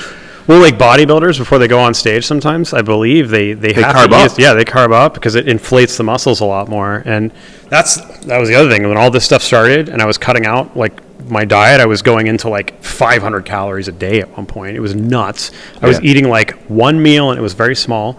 There was a period where I think the first 5 pounds that dropped was all water weight, because the less carbs you consume, your body is not holding on to that water. And also, there's that early threshold that once you go through that first week or two, some people say it feels like the flu. Like when you pull off carbs for like a period of time, you feel sick. A little draining. Yeah, and your brain is just not working right, because your brain's trying to get rid of, or trying to figure out how to function without the carbs, without sugar. Yeah, without the sugar. So it's really kind of a crazy thing. But once you get past that threshold, everything becomes so much easier. Super interesting conversation. Like when people talk about like you need to get some kind of like apple, like eat an apple before a workout to get that glucose into your bloodstream or whatever. But food is just a whole nother topic that's crazy. There's so many different people that have different. One of the things I wanted to ask you, on top of your stack when you work out, because for years I have always been like a pre-workout guy. And do you fuck with pre-workout at all? I used to. Back when I was working out before COVID, I was taking pre-workout. You don't need it really, personally. I try to do the shit that doesn't have any stimulants in it. I don't need the caffeine. I don't need that shit. When I get up in the morning, I'm ready to go. Yeah. I'm just looking for stuff to give me juice in the muscles right away. Yeah. So the no-stim stuff a lot of times has things like it's supposed to increase like nitric oxide levels and things like that. To increase blood flow. Does the exact. So this is why I was going to say I don't really mess around with pre-workout anymore. Okay. Because of the Tadalafil. The Tadalafil does everything that you want, like from a pre-workout outside of the caffeine. And since I'm working out 2 or 3 in the morning, like I don't want to take caffeine. You don't want to be all jazzed up at fucking 2 in the morning. Yeah, exactly. So it's like I try to avoid, and I don't have anything against the pre-workout. I mean, if I was working out at like 6 a.m., I probably would take like coffee or something like that. Like I would drink something like that before the workout. But for the most part, no pre-workouts, and it's just the What about Tadalafil. creatine? Yes. Okay, so I'm more than 5. I'm like 10. Yeah, no, I do the same thing. I scoop the shit I've got out the of it. gummies, and I also have the powder. Yeah. So, and I will, the thing is like I don't really like to mess with the gummies unless I'm like I'm not really worried about insulin. And it's the gummies don't have sugar. They use xylitol, I think it is. It's like an artificial Just do the powder, sugar the alcohol. straight creatine. Yeah, because it's Unhydrate. flavorless. You can't even really taste it. Yeah. You get a little bit of grittiness, but like Yeah. it's fine. It's not like an unpleasant grittiness either. Right. It's almost like sugar crystals or whatever. But creatine, not even just for like working out. Creatine is just an amazing chemical altogether. Research has shown that, like, what was it recently they've discovered? It's definitely good for your fucking brain juice, yes, dude. 100%. Like, your mind is... Yes. And I had always kind of, like, had this, like, flirtatious love affair with creatine, like, in and out, like, I don't know. And I'm from, like, I'm a Gen Xer. And back in the day, it was like, you had the fucking, like max out creatine the first week, like the loading, fucking the load the loading shit out of it, and it that's not true. You take 10 milligrams at one, or 10 grams at one time, right? And just overload on it, and it was like a banned substance or whatever. Yeah, and only bodybuilders. Who was the use baseball player that he had the home run record for a little while? Like fucking Mark McGwire, dude. Like I think was may have taking been him, androstene. Oh God, yeah. All right. Yeah. So Mark McGwire, like just picture this as his like locker. Yeah. He was being interviewed, and he had androstene fucking caplets behind him in the thing. Yeah. And I was in the Air Force, and what branch were you in? Air Force. You were in the Air Force? Fuck yeah, let's go, dude. Nice. Couple of fucking. How did I not know? After it, Where were you stationed? dude.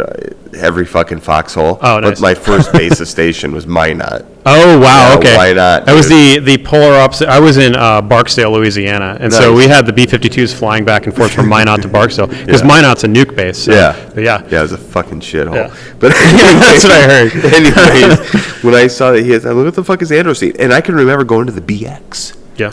And they had had androstene it, there. And I'm like, I'm going to Pre-banned. take that shit. It's- and that was fucking like steroids. No, it dude. literally is. It's a precursor to naturally produce testosterone. I can remember just going out of my fucking mind Yeah. at 19 years old. Like, what am I doing? I already have enough testosterone. I don't need So it anymore. the funny thing about androstene is that like you will shut off natural production taking that stuff too. Wild. It's crazy. And it was like, at fucking people didn't GNC. know. Yeah, like I think a lot of, especially younger people taking it because you see the baseball players doing it. Dude's got arms that are like bigger than most people's quads. Yeah. And he's taking this androstene stuff and they're like, oh, that's what I got to take. And again, like you said, I think because he was taking both of those things, people associated creatine with androstene, and creatine's like an anabolic steroid to that point. And the memes were like, you take creatine once and you become what's his name? Like Sebum, like what's his name?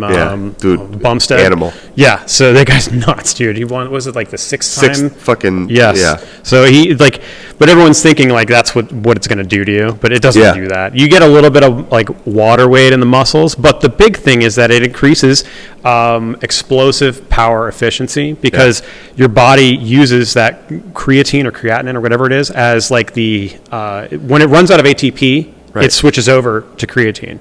So you have a longer period of time where you can work out for a longer, and it also does immediately increase strength, Right. which is kind of one of the coolest things about it. Yeah. There are associations with hair loss that some people Not me. have, like, so I don't know if it was the creatine. Not me, dog. I just embraced it. I'm like, I'm not even going to fight it. Like, I had a little patch here when I was in Afghanistan, and I thought it was because every night I would, like, sit in my bed with my head against, like, the barracks wall that we had there, and it would just, like, be on my laptop or whatever in the hardened facilities. I was at Camp Leatherneck, which was Jesus Christ. Helmand Province. It Nice. was a Marine base. Yeah, I know. Never really saw anything crazy out there, but worked out a lot. I actually think I got my back injury from trying to do CrossFit with this guy. He was an Army dude I was stationed with. He was a cool dude, but like he was like, let's do kettlebell swings, and he had this circuit where it was like 2 minutes of swings and then like 2 minutes of break, and it was like, I think, what is it, 2 pood or whatever? It's like 60 pounds. Like kettlebell swings is 60 pounds is like back breaking. That's a fucking lot. It is dude. insane. And You so can do a lot with like a fucking 40-pound kettlebell. yeah, dude, like we way overdid it. And I remember I was laid out for like a week. I just was like, I can't move. Like my back felt like somebody like had just come in and just repeatedly kicked me in the lower spine for like an hour. So either way, what was I even talking? Oh yeah, leaning my head against the thing is when I started noticing a spot in the back of my head. I'm like, what the hell? It's like thinning out back here. So I was like, screw it, I'm just shaving it. Immediately, I was just like, I'm not going to fight it. Like, I don't care. So I just like went ahead and just shaved it all off, and it hasn't been an issue. But it could have been the creatine, because I was taking creatine back then. And so, but I was just telling my wife the other day when we were talking about like, fitness as a life thing, And I said, it took me years to figure out how to really work out, how to do all of the things, because I didn't have like a trainer, and I told her, I said, when I was in the Air Force, there was like one time where, we didn't have, the weight room wasn't a thing that we did in any of the training. right. It was always just Basic training, or running, you or weren't allowed to, marching, yeah. or whatever. Yeah. And if you wanted to go to the weight room after basic training, that was just, okay, go ahead and go. Yeah. I could remember I told her, I said, well, I was just like in a weight room, and I'm like doing curls and then do some bench, and I'm like, I think I'm good. You just kind of, it took me almost a lifetime to learn how to do this shit, to like make it something that's functional for me. That's just kind of a long. Well, there's a funny thing about also as you age, the way that you work out and the way that you approach working out has to change too. Yeah. They found that like it's not set volume, but it's the number of sets that actually like induces what is it called, hypertrophy. So you need, I think it was something, and again, it's overall volume of a workout, but they said something like when you're younger you can do like 3 sets of 10 or something like that, and your body's like, oh, we need to grow muscle, go ahead, stack it on. And then as you get older, your body feels 3 sets and it's like, we don't care, we're not going to waste our time building muscle, we've got other things to worry about, like building fat and making sure that you're like, just chill all the time, like not doing anything. A little anecdote to kind of sprinkle a little water on that story. In my younger 30s, I was playing basketball in a men's league, and it was like 20 and up or whatever. Yeah. And we were just having like a little practice scrimmage one day with another team. And a friend of mine on the other team brought his son, who was 16 or 17 at the time, to play. And, going back and forth playing. And I remember there was like a rebound coming off. I wasn't getting the rebound, somebody else was, but I was turning to go back on offense. Like, my buddy got the rebound, I'm turning to go. I took 2 fucking steps, and I hit the 16-year-old. He was just standing posted. He was just standing there. Yeah. And I hit him, and it wasn't like... It was like hitting a fucking brick wall. This 16-year-old muscle density, kid, yeah, like he was so thick, but he wasn't though. He was just a little kid. Yeah. But when I hit him, it's something that I'll never forget. And I'm 46 now, so it's fucking at least 16 years later. And I've told that story before, but I'm like, it's wild. It's because he's so fucking dense. Yeah. he's just full of all the fucking muscle, and he's just ready to rip a fucking lion apart. So his natural test levels are probably like 1,400. Yeah. Like, you know? And when I hit him, I was like, oh, whoa, fuck. Yeah. Like if he was like a man, we'd have a problem. Yeah. You know what I mean? Like, break my collarbone. Yeah. Like, yeah. So, and I think back to that, to where I'm at today, and I'm like, I'm not trying to be that 16-year-old kid. But what I'm trying to do is be a better 46-year-old. Yeah. I want to be a better 50-year-old than most 50-year-olds, a better 60-year-old than most 60-year-olds. I want to be able to do shit in my later years that most people aren't doing. Like, I have visions. I want to run marathons when I'm in my 60s and 70s. Yeah. I want to fucking do shit. I want to be able to do it. Yeah. And if I can't do it, then I want help doing it. Yeah. You know what I mean? I don't want somebody to tell me, well, you're just 60. Yeah. Fuck off. Get ready to die. Yeah. You should be expecting to be weak and slow at this No. point. Yeah. No, I don't want that either. It's So if we can kind of bring this back to the blood work. You said you haven't had any of that done. Yep. And I'm actually a little upset with you Oh yeah, I'm that sure. you didn't. Yeah. Okay, and I'm going to tell you why. Regardless, if we just bring it down to the Enclomiphene, okay, which is what we both are on. Yeah, right? yeah. I'm on Enclomiphene, nothing else. Right. Yeah.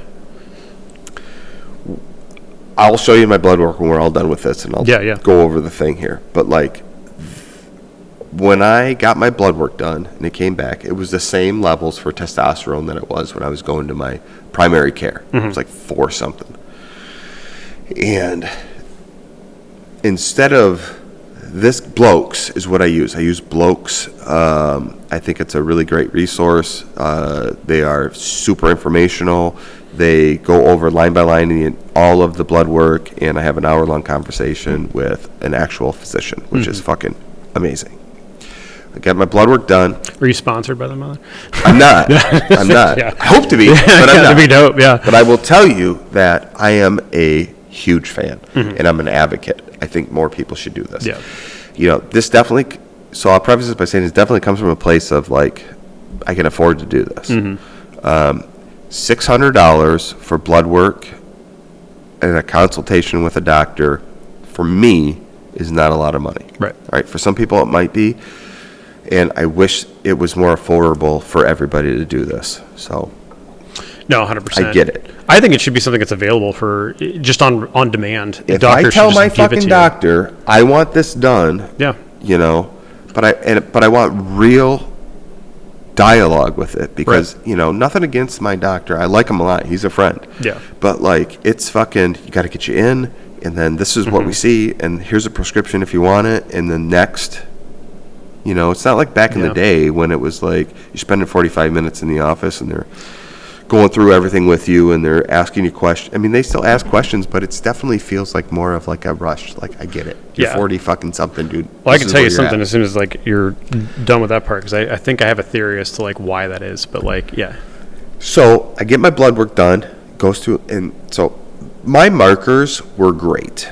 Okay, so there wasn't any red flags. I mean, like I said, my vitamin D was a little low, which actually was kind of shocking to me, but that could be part of my diet or whatever. But so I just, I was encouraged to increase my intake of vitamin D supplements, and my glucose was a little bit elevated. But I already knew that from the blood test I had from my primary care, and they weren't like red flag areas. They were just kind of encroaching. So.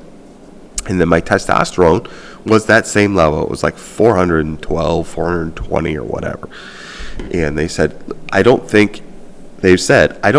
don't recommend you going on TRT. It doesn't make any sense for you right now to go on TRT. Right. But if you want to have elevated levels to have, you know, to start feeling better, better mood, better sex drive, better blah, blah, blah, blah, blah, you know, we could push you on Enclomiphene and kind of see where that goes. And I'm like, all right, let's fucking do it. Whatever.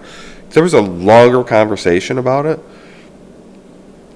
But in the end, I took the suggestion, and it wasn't much. It was like $150 for 90 days. And I'm like, I'll take it. We'll try it out. Took it. You already know the benefits of it. I fucking felt it right away. I just had my blood work done, which is why this podcast is fire for me right now. Which is why I wish you would have had your blood work done. Oh, because you would know where you were. I told myself I was going to get my bloods taken before I started, and I never did. I wanted to. I just was like, I got to start doing it now. Like, I need to take this. And then I feel you. And there was so much of me, before I get into my blood work, there was so much of me that was like watching shit going like, I can just get Enclomiphene right now, kind of like you. Yeah. I was like, I can buy this stuff online and just start taking it. And there's like a dozen websites from like a quick Google search that have it available on the gray market. Yep. So.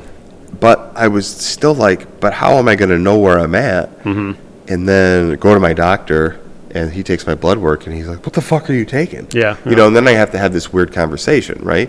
So I have a conversation with a doctor, and he's like, you should try this, but then we're going to test you. So it was 6 weeks later.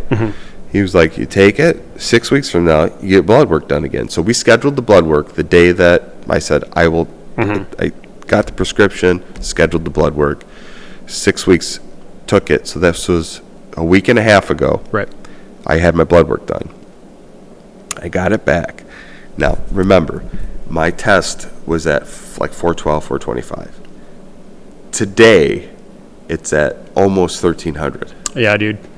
It's wild. Fucking wild. It's insane. I've heard a lot of testimonials of that. And they say 1.5 to 2.5 times increase. Yeah. So I was like, okay, but like how many times is it really 2.5 times the increase? So I'll take 800. Yeah. I'll take 800 all day long. Right. I got my blood work back, and I was like, and Betsy was like, maybe you need to fucking dial it down. I'm like, no. There is something, I think they call it every other day, EOD, like where instead of taking, because you're probably taking it every day, right? Every morning. 12.5 milligrams or? You know, I don't even, So mine's 12.5 every day, but some people say like you can take it every other day, and it should have a similar enough effect.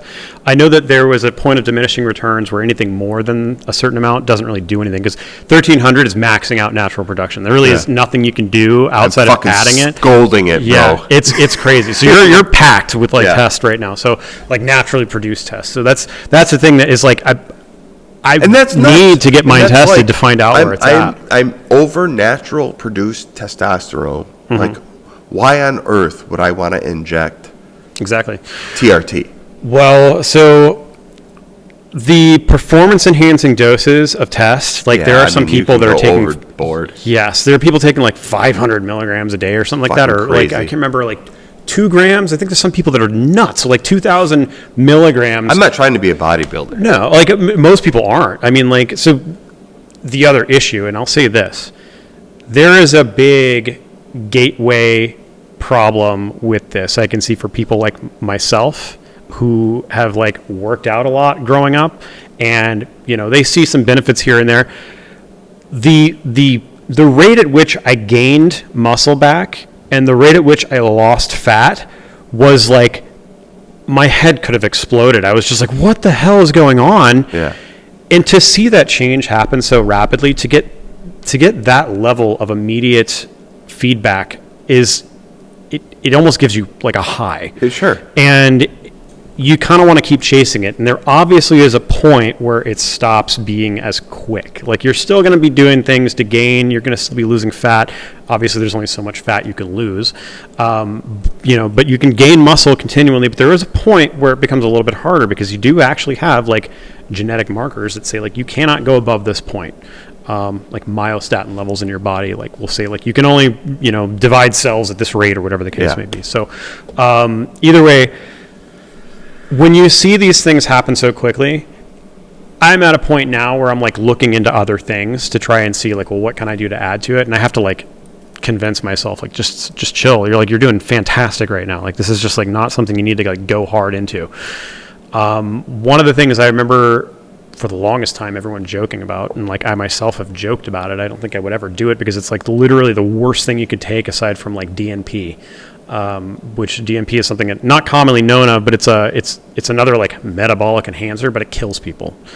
Jesus Christ. Yeah, don't do it. So no, like that stuff, like DNP is something that actually, I don't know if you need to edit this out, because I know there's some things like where you're not even allowed to really mention it, because when people take this stuff, they lose fat faster than anything.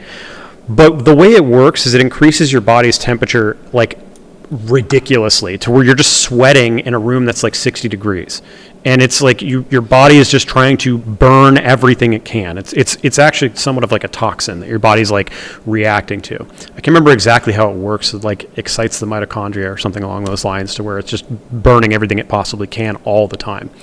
Very dangerous substance to take, and people still take it knowing that people die constantly on this stuff. Jesus Christ. Yeah, it's crazy. So Tren is the thing that is like the that's body. kind of a popular thing now. Yeah, right. it's popular because it's literally one of the most effective muscle gaining things in the world, but it also has like the most intense side effects, and people die from that stuff all the time. Very famous bodybuilder by the name of Ziz was, he was huge in like the bodybuilding forums, and he had a heart attack. What was he, like 29 years old or something like that? Under 30. Yeah, he was under 30, and this guy dies from a heart attack, and it comes from like what is it called? Cardiac hypertrophy. Basically, your heart just gets bigger and bigger. Like your heart grows because it's built. Your heart's a muscle, obviously a lot of muscle tissue in the heart, and the heart cells start to get. The heart muscle cells will actually increase, and so eventually your heart can't even beat normally because it's too big. All the time, heart failure. People die from heart failure on trim. A lot of these crazy synthetic testosterones and things like that. People take them, they turn into like Belgian blue bulls, and they look insane for like 10 years. And then they die. Like, what's his name? Rich Piana. Yeah. But he was also doing like... He was also injecting fucking that bullshit. Yeah. What the hell is that oil called? It's like oil, He was nuts. But, all these things, you can only go so far before you're starting to trade in like your own mortality, like to get a little bit stronger, to look a little bit bigger, to look a little bit more lean. And like right now, I think where I'm at, it's perfect. And if I don't go any further, I should be good. I hopefully don't find anything. Don't go any further. Yeah. Okay. So, but the thing about like growth hormone though, take it or not, like I'll be honest with you, when it comes to growth hormone, I don't want to fuck with it. But when I'm in my 60s and 70s, I might want to fuck with it. That's how I feel about test, like taking exogenous test. Is when I hit 60, I may want to try and screw around with that. Growth hormone's funny. A couple of things happen with it. It's risky in a lot of ways. If you have any sort of a predisposition to cancer or diabetes, like you can't touch it because it really increases. Like imagine like you're shutting off your body's natural kind of sense of like, hey, we're reproducing cells too quickly in this area. Like we should just chill, like just stop. Yeah. It kind of like shuts that stuff down, and more or less you're recovering everything really quickly. Post workouts, usually my DOMs from like a chest day, like a really hard chest day, would take like 4 days for me to feel like I'm good to go do chest again. With mk677, 577, whatever, the MK, with that stuff, the growth hormone, 2 days, like, it feels like I never even did chest. And I'm getting crazy pumps from it. Now, the other thing is that it fixes skin and nails and hair. And, like, it actually makes you look and feel younger. So, again, this is a secretagogue. You're not adding exogenous GH into your system. But, again, you also still have the enhanced risk that comes with growth hormone when it comes to things like increased cancer cell rate and potential for diabetes, because it does mess with growth factor IGF-1 levels and things like that. So it's not necessarily good to take for those reasons. And I am taking my blood sugar pretty constantly to make sure I'm not falling into an area where I'm like pre-diabetic. And so that's one thing I'm actually monitoring like closely. So, but yeah, I mean, I really do wish I had gotten the blood tests in advance. I'm going to get my bloods taken soon. Probably should do it now. But I want to see, because like I said, there are a couple side effects with Enclomiphene that you can see after about like 4 months of it. And like I said, I think LH levels are one thing you got to pay attention to, and natural IGF-1 production. And I think it even potentially shuts off growth hormone as well, which again is the reason why I started supplementing the mk677 stuff, was to kind of try and counterbalance it. So, do you fuck with, or have you thought about like with working out and joint pain and stuff like that, like BP157 or anything like that? I am going to buy some eventually at some point. I haven't messed with it. I haven't really. It's not something that you do every day. No, a lot of times it's for specific injury recovery. Right. There's also things where they say you're supposed to inject as close to the injury as possible. Right. From what I understand, it's actually, right in the stomach or whatever. Yeah. Like it has to be like subcutaneous, like in the fat or whatever. But like your body then knows exactly where to put it. It's BPC 157 and TB 500 is like they call it the Wolverine stack or whatever. Yeah. And then there's another one now where they've combined it with ipamorelin, I think it is. And so you've got those two things plus a growth hormone secretagogue on top of it. So it's supposed to be maximum recovery. So what's the guy from the Lions that just broke his leg? Oh, Hutchinson? Or? Yeah, I think. So somebody stated that he'll be ready to go for the Super Bowl. Probably. So they'll fucking juice him up. Oh yeah. So I saw that and I immediately was like, they're going to put him on the Wolverine stack. They're going to put like the 100% stem cells in his kneecap 100%. And all this shit. Yep. Yeah. He's going to be on all the things to make sure that bone sets. Growth hormone 100% because growth hormone increases muscle density and increases like the production of like. He'll come back jacked. Yes. Bone density. Yes. He's going to be crazy. So I guarantee if he does come back, that's exactly what they gave him was BPC 157, TB 500. Probably either just straight up gave him growth hormone or some sort of a growth hormone secretagogue because those things all together basically make you like superhuman in terms of like injury recovery and things like that. I think one of the things that they said with growth hormone, one of the reasons why it was even researched in the first place for these secretagogues was for elderly people that had, what is it called with the low bone density? I can't remember exactly what that condition is, but it increases bone density. Osteoporosis. It was something that was given to people to increase natural bone density. So it basically, because people with osteoporosis, it's like they trip and they break their femur. So it's exactly. So this has been found to profoundly increase bone density in a lot of people, which is everyone kind of wants that, unless you have a propensity for bone cancer or something, which is no good, obviously. But so either way, So what was the mindset behind not getting a blood test to find out where you're at? Like I said, my issue was as soon as I got the source for these things, as soon as I figured out where to get them, and as soon as I got them in my possession, I was too eager. Because like the desire for what you did is the same desire that I think same desire that I had. Mm-hmm. But there was just a part of me that was like, well, let's make sure you find out where you're at first. And no, it's what I should have done, and I wish I did. I did talk to my doctor a week after I started. No, excuse me. So your doctor's aware of what you're My doctor is aware, yeah. Okay. So I talked, and so she saw me, and she was like, wow. Like she even was like, this is crazy. Like I told her like everything that I was taking, was not hiding any of it because none of the stuff. Think you should. No, like especially to your doctor, you want them to know. That way, if anything does happen, you know, one of the big, they know, and also testimonials. Other people can know what the risks are. Yeah. If anything bad happens to me, it's like, well, we know that he was taking these things, and so we know that this contributes to this problem that he had, and so that was exactly what it was that happened. So that's kind of one of the reasons why I'm like not really afraid to talk about like that kind of stuff. So, so I talked to her about it, and she was like, "This is amazing! Like you've literally transformed yourself in like a matter of a month and a half." She was really excited about it. Oh, and you may or may not know about this. Something really handy. Everyone out there needs to look into this as well. You can get what's called a letter of medical necessity from your doctor to get a gym membership paid for if you have FSA or HSA. Yeah. So, which is amazing. I got the letter from my doctor. I have not tried to get FSA to go through with it yet. You just got to submit it to the FSA, and then they reimburse you for whatever your gym membership costs. So, anybody out there who is like $400 is a lot for a gym membership. It's possible. And the thing is, most doctors, it doesn't matter if you suffer from like obesity or metabolic syndrome or anything like that. They don't really care because they can write a prescription for a gym membership. Exactly. And so on top of that, if you are like, I just need to start working out, you can even say like for my mental health or whatever the case may be, your doctor 90% of the time is not going to have a problem writing a letter of medical necessity for a gym membership. So it's something that it's worth even just asking for. Just, even if you don't think you're going to get it, that's fine. Just ask your doctor, and like they're likely going to just write it for you right away. So, and that's, I think, huge. A lot of people need to know about that because, gym memberships out of a lot of people's like financial what do you call it? Reach. Sure. So yeah, it's expensive. yeah, it's expensive.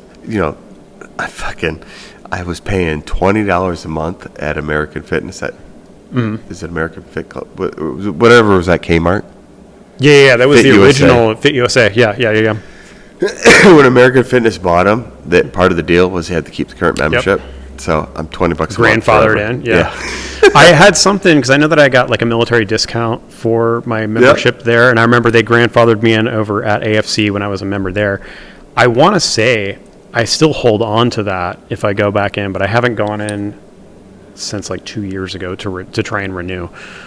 So I may at some point attempt, because I would still like a membership, mainly because there's a lot of things at the gym that even though I have everything built in my office now, cable machines are like insane. Like they're incredible. There's other, leg workouts and stuff that you can do at a gym that you can't do at home. Yeah. Treadmills and stuff in the winter. Like that was one thing I was going to ask you about was for running in the winter. I run outside. You just run outside. You just put like layers on or Yep. Just like a nice cold gear Under Armour set. I wear like tights and I don't wear, honestly, the more you run, you'll get used to it. When you get outside, it's fucking freezing, and you've got like a long sleeve shirt on, and I have like a runner's it's very thin, very very thin. This jacket thing I wear, I mean, it's thinner than a t-shirt, and I'll put that on. It's like a windbreaker or something. It's kind of like a windbreaker, and holds all your heat in. Yeah, but like a beanie, tights, I'm out. Okay. Because I just ordered a Gore-Wear jacket. Yeah, it's I can't remember what they call it. It's Infinity something. It's a Gore-Tex Infinity Tech or something like that. Really nice. It's like white. It's got like the neon green stuff in it. I think you'll be surprised. There'll be days where you go out and you're completely overdressed and you're like fuck, sweating. Like and then you're going to be like, all right, I'm getting used to this. Yeah. Do you have Gore-Tex shoes? No, I wear in the wintertime. I wear Nike. They're a trail shoe. The name is escaping me, but they're like waterproof or whatever. It's a trail shoe because it's definitely better on the snow and ice, and it does the job. Your gait's a little off because you're running on some fucking snow and some ice or whatever. But after a while, the days that you're running in the wintertime where the terrain is a little fucked up, it's like 1 out of 10. Yeah. Most days when you go out running in the wintertime, the roads are plowed. Yeah, it's time to go. A little bit of ice, but and the idea that you have to be like super bundled up, right? When your body gets fucking hot, you don't want all that shit on. Yeah, and it's okay to start off a little cold. Well, like my fear, not really fear, but the thing I don't want is to feel encumbered, because that's the most annoying thing is when you're running and you're like just even having baggy clothes where there's too much, or if you're just too constricted by something, it just makes it that much harder to do. And so I have a couple pairs of things I bought anticipating the winter for running and stuff. The heck was it? The cold gear stuff from like Under Armour, a couple things, that Gore-Wear jacket, and some gloves. Oh, gloves for sure. Yeah, because the hands, I know that you lose heat almost immediately. Yeah. Even if it's like 50 degrees outside, your hands start hurting after. So I bought a few things to kind of anticipate that. Well, the point of even bringing it up, though, was like the gym membership, being able to just go on a treadmill, which is not the same as running. It depends on what your running journey is, and I'll tell this to everybody. Like, if you're the kind of person that wants to, like, run races and shit like that, my opinion is you need to run as much as you can outside on the pavement, because your gait on the treadmill completely versus different, out on the road, completely different. You're running a fucking 7-minute pace on a treadmill, and you think you're the king of the world. Yeah. And as soon as you go outside after 4 weeks of fucking running on the treadmill, you're getting your ass kicked. Yeah. Right? Because the workout's totally different. I think one time when I was younger, I hit a 6-minute mile or something on a treadmill. And I was like, I mean, you were probably, honestly, dude, you were running faster than that in the Air Force. I mean, I was running sub 6-minute miles in the Air Force. Like a fucking wild man. Yeah. And had no idea how fast I was running. Yeah. Right? Like, we did our 2 mile towards the end of boot camp. Yeah. And I'm like fucking, like, I can't believe I just ran that in fucking 15 minutes. Right? Yeah. And you're like, there's no way I can run that fast now. Yeah. You know, you're just conditioned to do it.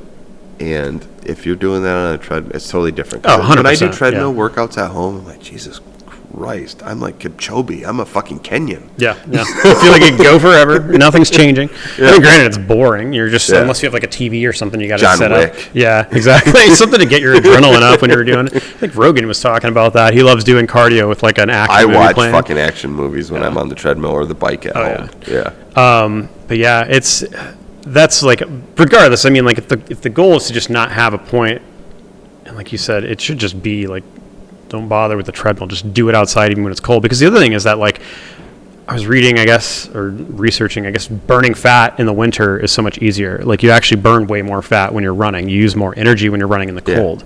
So anything you do in the cold tends to burn more energy. That's why you use cold plunge and shit like that. I've seen that a bunch of times. Like, I've wanted to try it. You should fuck with it. I've heard, so you just got a cold plunge thing, I got a pod. Yeah. So probably 6 years ago, I started listening to Wim Hof, and I'm like, all right, I can do the cold shower shit. So I started doing the cold shower stuff, and it took a while. I'm like, this You're just working yourself up just to get into the shower, sucks, bro. And then after a while, the cold shower just got to be like a cold shower, just a shower. Yeah.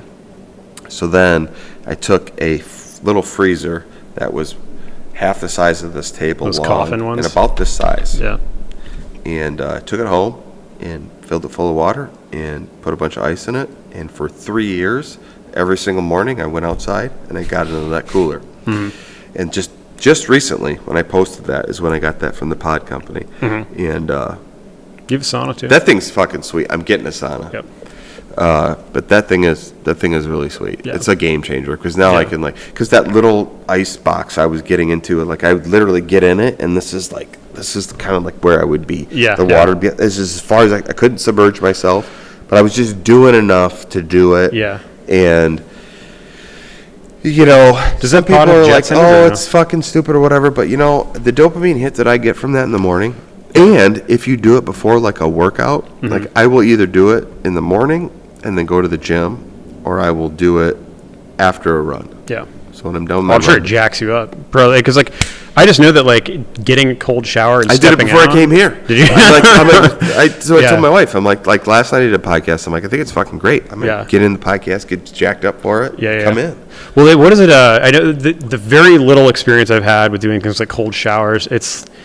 It's weird how your body just like will adapt to certain things, and like the amount of heat you radiate after stepping out of a cold shower is insane. Like, because you step out of a hot shower, obviously you've gotten accustomed to like 110 degree water splashing on you, 120 degree water, whatever, and you come out and you're freezing. Like the house is like 70 degrees, 72 degrees or whatever, and you're just cold. But you step out of a shower that's 48 degrees, whatever it is, like the water is in the winter here, you feel as though you're just, you can almost like feel steam coming off of you. It's crazy how you feel. Like the house, it doesn't matter how cold it is in the house, you just feel fine. So it's definitely something I want to give it a shot. I just don't know if it's something I would adopt as like a constant thing. Would. Talking to you. Maybe. So the sauna thing I want to try. I see shit now where people are saying it doesn't do anything, but I know what it does for me. Yeah. Honestly, I know what it does for me. Well, the sensation, I'm sure, is addictive. Like, it's like it is addictive because once you do it enough, it's like your body's like, hey man, you need to fucking go do that thing. Yeah. You haven't done it yet. Right. And go. At first, it's like, don't do it. Yeah. Because it's horrible, but. And it sucks when you get in, but then there's like this, okay, I look at my watch and I'm like, all right, 3 minutes, let's fucking do this. Yeah. And honestly, that's a time where I pray and I get all my intentions meditating in there, for the day. Yep. And when I get out of it, if anything, if the fucking thing does absolutely nothing and it's total fucking bullshit, for me, I feel better. You at least got a Zen state or something like that. You at least got yourself. I feel better. You clear your head. So for me, fuck off. I feel better. Yeah. So that's why I do it. I mean, I have zero doubt that it's doing something physically positive for the body, because I think that, what was it they discovered, that colder climates tended to kind of create more, I can't remember exactly how they phrased it, but people that were in these more adverse climates tended to have like higher IQs and things like that, where they just in general their bodies tended to work better in like colder areas. I can't remember exactly where it was, who it was that was even talking about it, but they developed faster. These areas, these cultures would develop a lot faster when they were constantly subjected to colder weather. But I don't know. That's definitely bro science type stuff right there too. I'm just like, yeah. So. But no, I want to do the sauna stuff too, because I hear heat stress hormones are really good for burning fat in general. Like that's something that I've wanted for a little while too. But yeah, I just don't know where we'd put one. Like, we have very limited space in our house. We have one of those little Victorian homes in the middle of town, so it's like... Yeah, I've got friends that have, like, the inside sauna or the red light shit, and... That I want to try, too. I want to get one of those. I got a buddy of mine who's got the red light, and they use it very regularly. That's another thing that increases ATP production, yeah. So... I'm really interested in, like, the outdoor sauna, fucking getting the wood ready, pouring... over doing the whole meditation thing, really kind of sinking. I'm at a point in my life where I can fucking take some time with some of this stuff, But also, there's something in me that's like, I don't want to feel my age. Does that make sense? No, it definitely makes sense. There is something about, I think, the older people are getting now, like, they tend to still act younger. I don't know what it is. I feel like people in my generation, I don't feel like I'm almost 40. Like, I know that a lot of people my age don't feel like they are their age. I don't think I necessarily fear getting old. I don't like the idea of feeling like I can't do anything. Right. 100%. And that's the thing that was really messing me up, that really pushed a lot of this stuff. For me, what kind of triggered it to where I got into it was just tying my shoes was making me winded. Like, see, that's a fucking problem. Yeah, it's because there's something about, I think it was my gut. That's a thing. That's a marker for something. Like, if you run out of breath tying your shoe. Yeah. Like, there's. Have you experienced it before? Like, were you? Yes. Yeah. And that was, I think, the biggest thing for me. I'm like, this is not right. Like, I know I'm like almost 40, but this is ridiculous. Yeah. Like, I'm like out of breath. All I did was tie my shoe. Now I'm like, I'm also doing like stretching and stuff like that. Yeah. So like, my daughter inspired me to do that, because she does like crazy splits and stuff now. So I'm like, well, that's got to come from somewhere. It's not from Sonya. Like, she doesn't do anything like that. So I'm like now I'm trying to like do, and I actually have really good flexibility too. Shout out to Sonya. Yeah, she's good shit. 100%. She's great. So, but yeah, so she they inspired me for the flexibility stuff, and like that was kind of one of the things where all this stuff is happening, and I'm like, there's no way that I'm just past a threshold where I can't have any of this stuff anymore, where I can't be physically fit anymore, where I can't run anymore like other people. And it's not, like, I don't think I have a fear of getting old. It's just that I feel like there's no reason why people can't get old but still hold on to, like, their ability to actually perform and function like, a normal person. And I also do think that, and this is a topic I've gotten onto with my brother a couple of times, but like the stuff that we're eating nowadays from like fast food places and things like that, and like sodas, and we are legitimately being poisoned. Like, whether anyone wants to like have a serious conversation about it or not, I mean, and not only that we're getting poisoned, but even on like a non-health level thing, another thing that triggered this was, I'm like, the last 2 years of customer service at restaurants and fast food places fucking sucks. Like, I'm like, fuck all these people anymore. Like, I know that your job sucks. I know that like working at McDonald's is horrible. Like, nobody wants to have to deal with that, because you're dealing with customers sucks as much as it is dealing with people that work at these places. So everyone has just gotten, I think, more miserable.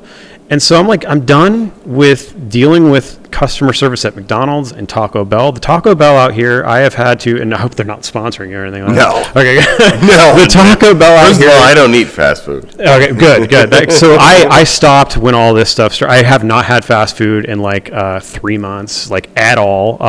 Like, I remember we were going almost every day almost. I mean, like, the actual conversation about the food in this country is a whole nother fucking podcast. Yeah. But, obviously, again, and, I come from a position where I can afford some shit, but, like, we eat, like, all organic at our house, and it's fucking beans, sweet potatoes, it's greens. It's like we are on the outside of the supermarket. We don't shop on the inside. And that's where all the fucking bullshit that gets you. Yeah. That's where the fucking chemicals all the get processed ya. crap and Yeah. like, what was it? That's why you're on a GLP-1. Yeah, exactly. You know? I mean, fucking for real. Well, I mean, the whole it's a joke, but at the same time, it's true in that it almost seems as though the pharmaceutical agencies have aligned themselves with the food producers to be like, you make stuff that makes people feel sick, and we'll make stuff that makes people feel better. Yeah. And in order for people to, we're also going to make it so that the stuff that you make that makes people sick is really cheap and affordable to eat. And we're going to make natural whole foods, things that are really good for you, really expensive. And we're going to convince everyone it's a pain in the ass to actually make good food for themselves, so that they're always going out and eating garbage. And so after a long enough period of time of eating this garbage, they're going to be like, oh, I don't feel like crap all the time. What do I do? I'm going to go to the doctor, and they're going to prescribe me statins. They're going to put you on a statin. They're going to put you on a GLP-1. They're Exactly. going to fucking give you this for sugar. They're going to give you that for fucking cholesterol. Yes. You know? And so there is like an alliance there. And when you look into things, like I posted about it recently. I really don't like posting on Facebook. Everything is an argument anymore nowadays. But I just post on Overhood and Manistee. Yeah. That's like, I hear the new place to like do like political conversation.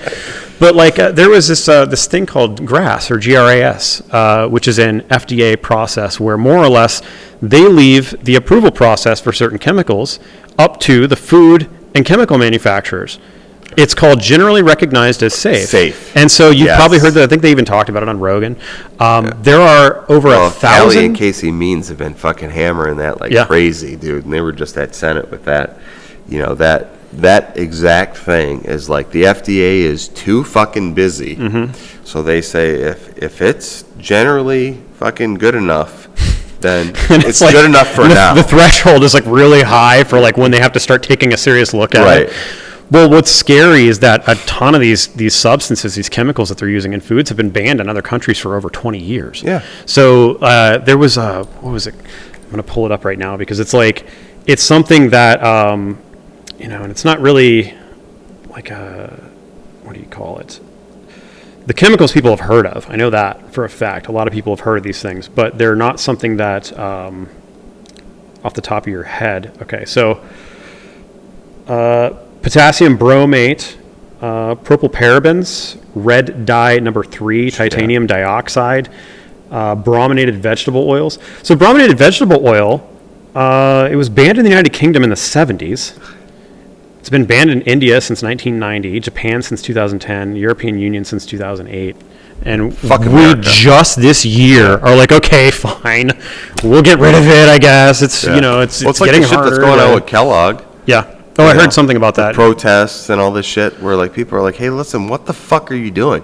You're making products safer with less ingredients that are shitty for humans.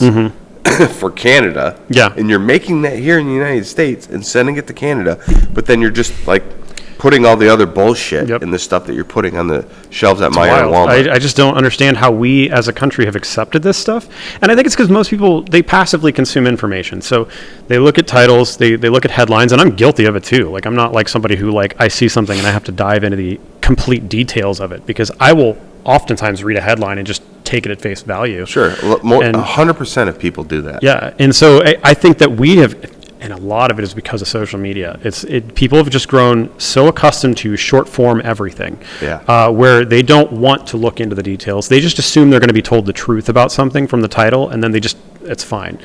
And there's just so much that people just don't really have much regard for anymore. And again, my brother and I talk about this all the time, why people aren't upset, like why nobody is pissed about how we've been fed poison for years and why we're still continue to be fed poison. And, a number of different things that they're still putting in cows and chickens and things like that. And the thing is, I haven't gone full, GMO free or whatever the case may be, because like I don't know what stuff what is it, like organic? When something's labeled organic, it doesn't necessarily mean anything. It's a fucking mess. We try our best to for sure organic, and then if there's something better, then we'll try that. Yeah. But you don't know. And especially the thing that sucks, and like you said, like the point of privilege or however you want to call it, it is more expensive. The cleaner the food is, the more expensive it is. Up. It's insane. If a chicken shits out an egg at my neighbor's house, but they've got to fucking sell it to the grocery store or a distributor who then takes it to the grocery store, it's going to cost more than the fucking factory farm that has got 20,000 chickens shitting a day. Yeah, they spent millions in R&D to figure it. And fucking, and they're all injected full of shit. Yeah. How much money are they spending? It's insane. You're gonna get me on a fucking thing here, dude. Like the church here, the Catholic church here, a few years ago, and I might be paraphrasing some stuff, so people might get pissed, but they had a men's breakfast, which was fucking amazing. And I loved, we go to church and then we go to the breakfast. There was a parishioner who had chickens and was donating 12 packs of eggs to the fucking men's club for church breakfast. The health inspector came in and said, you can't fucking do that. You got to buy them from the store. Yeah. Okay. Well, these eggs are organic. They literally came from my dude's farm down the road, right? Not even a farm. His fucking backyard. He had 12 chickens, and they were plopping out eggs, and he was collecting them, and then every Sunday, he'd bring them to fucking church, and then they would make the eggs, the scrambled eggs. Yeah. What's bad about that? Right? I mean, if we're really dialing into it, they're like a small town. This is a public health risk. There's a possibility to have a fucking egg. Yeah, I don't even know what it exactly is that they're trying to avoid. Like if it's salmonella contamination or something along those lines. I don't know. For Christmas week here downtown, when it's sleigh bell night for the fucking chestnuts. I'm sorry if I'm going overboard with the F-bombs, but this pisses me off. No, it's wild. The roasting of the fucking chestnuts outside, the health inspector has to come down here and inspect the fucking roasting of the chestnuts. Well, the bags, the garbage they use, the fucking charcoal. Oh, it's like, what are you doing, dude? These things came from a fucking tree, and they're just putting it over fire. Roast them and give them to people to crack open and eat. There was something about, I was thinking about this, the fact that the FDA, the approval process for drugs in this country is kind of funny because it doesn't seem like it's actually meant to actually prove efficacy of a treatment. It's not meant to actually prove the safety of a treatment. It's just meant to attach revenue streams to everything. Right. So the government says well, if you want to have a medication that you can sell here, you want to prescribe it, whatever the case may be, you got to go through us first, and you got to make sure that we get a little bit, you got to grease our palms, then you can sell your drug and we can say it is approved for this use. And it's something that I don't know if it's ever going to change because it is going to require a lot of people to start becoming honest with these processes and actually realizing that we have, for years, everyone talks about, this is just the way it is. Everyone's just corrupt. And I just don't understand how we've gotten to a point where we just say that and we accept it. That's what it bothers me the most about all of this is that we know that there's corruption in all these things. We know that these organizations are letting things slide by that are clearly killing people, and they're not approving things that they know are helping people. Right. Because, for one, it's not a good business model to approve a cure.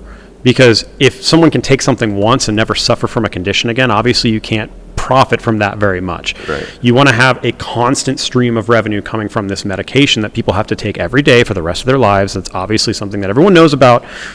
It's why we have accepted that pharmaceutical agencies can sit here and sell everyone this stuff, which the other thing that's kind of funny is these medications also have side effects you need to take other medications for to try and dispel the side effects that are coming from them. So we can go down a rabbit hole, dude. Yeah. It's like right now where GLP-1s are being advertised. I've heard the advertisements. I've seen them on TV. This is a weight loss drug now. It's no longer for somebody with diabetes. Right. Hey, you're struggling with your weight, we'll give you a GLP-1. Yeah. Just ask your healthcare provider.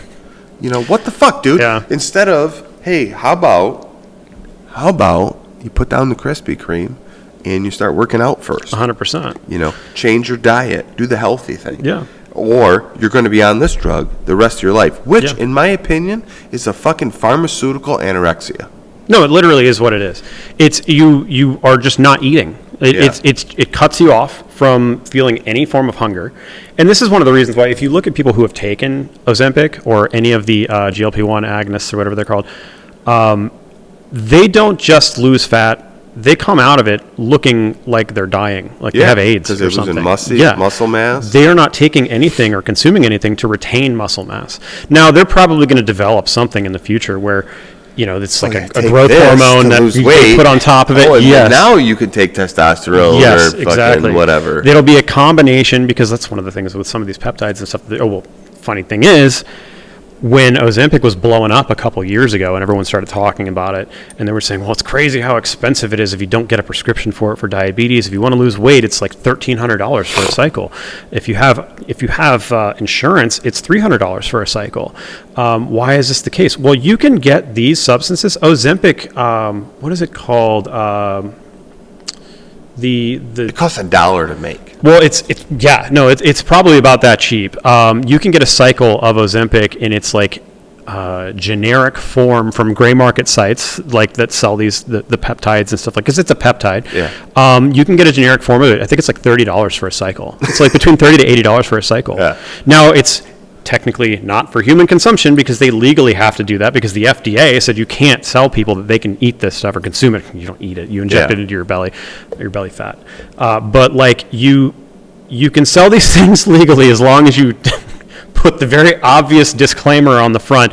Hey, don't do this. Don't use this. So when you see people talking about it online, they're like, my subject feel like, that their mouse or whatever, they're talking about themselves, but they're like trying to make it seem like they're not consuming it themselves, so there's no issue. But the semaglutide, that's what it's called. So semaglutide is available on these peptide websites for a fraction of the price that it would cost with a prescription. You don't need a prescription to get it. The only downside, a lot of times, some places sell them in the auto injectors, but you can get them as I think you have to reconstitute it. Pull it yourself. Yeah, and that's something no one really wants to have to do. Nobody wants to do that. So, and they have the auto injectors, you dial it to like whatever, and then you just like right into your stomach and you're good. And the needles are small enough, you barely feel anything. But they do sell them like that. And it's one of these things where you look at how the market works, how the FDA works, how drug approval processes work, and the fact that like if you buy this in its FDA approved form from somebody, you need a prescription for it, and it's $1,200. If you buy it, you get a prescription for it because you have diabetes, it's $300. If you go on the gray market and you find it on like, whatever site, it's $30. Wild, it's the same substance. It's so weird. And like the other thing is like a lot of people don't even know that these things are available like that. Right. Which is probably better than, it's probably not good that everyone, isn't aware that these things are available that way, because you probably have a lot more people walking around. 500 pounds and you fucking just can't move. Yeah. There's got to be something to kickstart you. Yeah. I get it. But some of these people that are like 30 pounds overweight, they're like, I just, that's a problem. I've had a mindset since as long as I can remember, where sometimes it takes seeing it happening, like the feedback of like working out and noticing and then it triggers a snowball effect. Yeah. To where you realize I can actually do this, and so the next thing you know, you're modifying your diet, you're increasing your expenditure of energy all the time. You're doing things that like your lifestyle is now built around ensuring your own health, because you saw initially it was just that first step to where you see the changes happening, and then now you can keep going forward. And it seems slow at first, and then you make these other changes, and then it happens rapidly. Suddenly you're a completely different person physically. And I think a lot of people, they just are afraid to take the first steps. Like I have a personal friend of mine who, I think I may have mentioned it. So he's the one that he had been taking TRT, and he started taking the Enclomiphene after I had mentioned something to him, and I think he's back to his normal or higher natural production levels after he'd been on TRT for several months. And he was prescribed or given samples of Ozempic. He's worried. He weighs, I think, in the mid to upper 200s. He's not like huge. He believes he's really huge, and a lot of people. It depends on who you talk to. Yeah. It's all relative, I guess.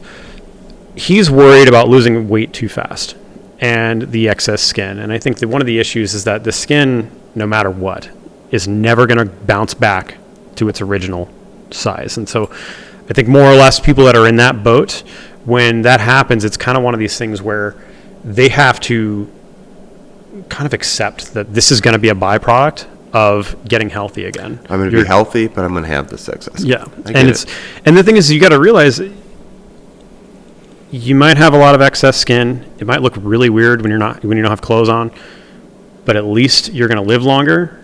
You're going to feel healthier. You're not going to be out of breath tying your shoes. You can actually tie your shoes. There's a number of different things that come with losing all that weight that are priceless. Things that you cannot. Good job. I think I got it. Did it get away? I had it in my hand. I think it did. Okay, so anyway, that's the Tesofensine. My brain's going crazy. I'm not going to name the gal. Mm-hmm. I don't know if she watches the podcast or not, but I see her at the gym every single day. And to go back, she was a very large gal. Mm-hmm. Very. Like, this is a tough. The first time I saw her come to the gym, I was like, man, this is a tough fucking road. Yeah. And she is an absolute unit right now. Mm-hmm. I mean, she's probably lost. I think she told me one day, because I never talked to her. I was just kind of observed. And I'm like, good for you, you know? It doesn't matter that she's a gal, but I'm just like, this fucking chick is coming in here and she's getting after it. And then I would notice that some people in the gym would be like, you know, she's working hard, you know, grunting on some things, like really pushing fucking weight. Mm-hmm. And then, you know, it's kind of like yourself. You kind of get used to seeing yourself, and you don't really see the development, right? Yeah. And then, dude, it was like a year and a half into this watching her or whatever, and then like coming and going, and then like my schedule was different, so I would always go to the gym at different times. And then one day, like 6 or so months ago, maybe 7 months ago, I walked in the gym and she was there, and I noticed she had lost, I'm telling you, a fucking person. Yeah. Like, and muscular and fucking jacked and getting after it. And then I was coming to the gym about the same time and seeing her every day. And then, you know, we were getting to the point where I was like looking at her and she'd see me and I kind of go, good job. Nice. And then one day I just took my headphones off and I said, hey, and I didn't want to do this because I know that's weird when you're at the gym, but I thought, you know, fuck it. I took my headphones off and I said, hey, she's like, yeah, what's up? I go, you look fucking amazing. Good work. Nice. And she was like, dude, 100% natural. I'm just fucking been getting after it. And, you know, there's some skin issue. Mm-hmm. And she's covering it up. She can't control that. There's nothing you can do about it. Fucking her arms, her shoulders, her back, her legs. Mm-hmm. She lost, I think she told me, like 190 pounds. Yeah. I mean, that's crazy. That's insane, awesome. Bro. Yeah. And just every day fucking doing it, eating right and working out. I bet you saying that to her? I've never seen her with anybody else but herself doing the work. I mean, women, I think, they probably get the compliments a lot more than men do. You saying that to her probably meant a lot. She probably, with that kind of weight loss, 190 pounds, is like, people are probably like, what the, who, is that really, you know, who? Different person. Yeah. Yeah. For whatever reason, men never hear it unless it's like you're personal friends with people in the gym. Sure. And you do see a little bit. You're like, hey, man, you're looking good, blah, blah, blah, gaining some weight. And I remember the one time I got a compliment from somebody, it was years ago. This is back when I was like going crazy. Aside from me today. Yeah, that was like literally the first time in like probably 5 years someone said something about my physical appearance. Aside from my wife. Dude, I think it was on your Strava where you took a picture like, kind of like a selfie. Yeah, it was the angle. And your face. And emaciated. You're like fucking 8-mile run. And I was like, what the fuck, bro? You look great, chisel. I mean, just so good. Thank you. Yeah. Well, it's weird because, like I said, that one time I got the compliment back then, and then today, like, it's just completely gassed. It's just like, it's awesome. But like, I remember specifically, it was my my sister-in-law's husband came to visit, and he walked in the house. He's like, "What the hell?" I'm like, "What?" He's like, what did you do? Like, why are you so jacked? And I'm like, what? Like, thank you. And it's funny because I've been pushing for like 4 years. This is like right around the time I hit like above 3 plates on bench, and I was like, you know, it's, you don't like search for the compliments, but when they come, it's like, holy shit! Yeah, like, nice finally, nice like somebody, because you see yourself exactly. Yeah, always, and you see the changes. Like, am I making any progress? You know, am I really making progress? But they have somebody to go, hey man, like, it looks like you're fucking changing. Yeah, it's nice. It's massive, and it's something that I think more people really kind of need, especially if they're really if they're seeing the changes, if they are changing. It's something that's important to like let people know. And I think, because not that anyone gets discouraged when they don't get the compliments, but really can push you even further. You know, I you hear always somebody try to saying do that. shit.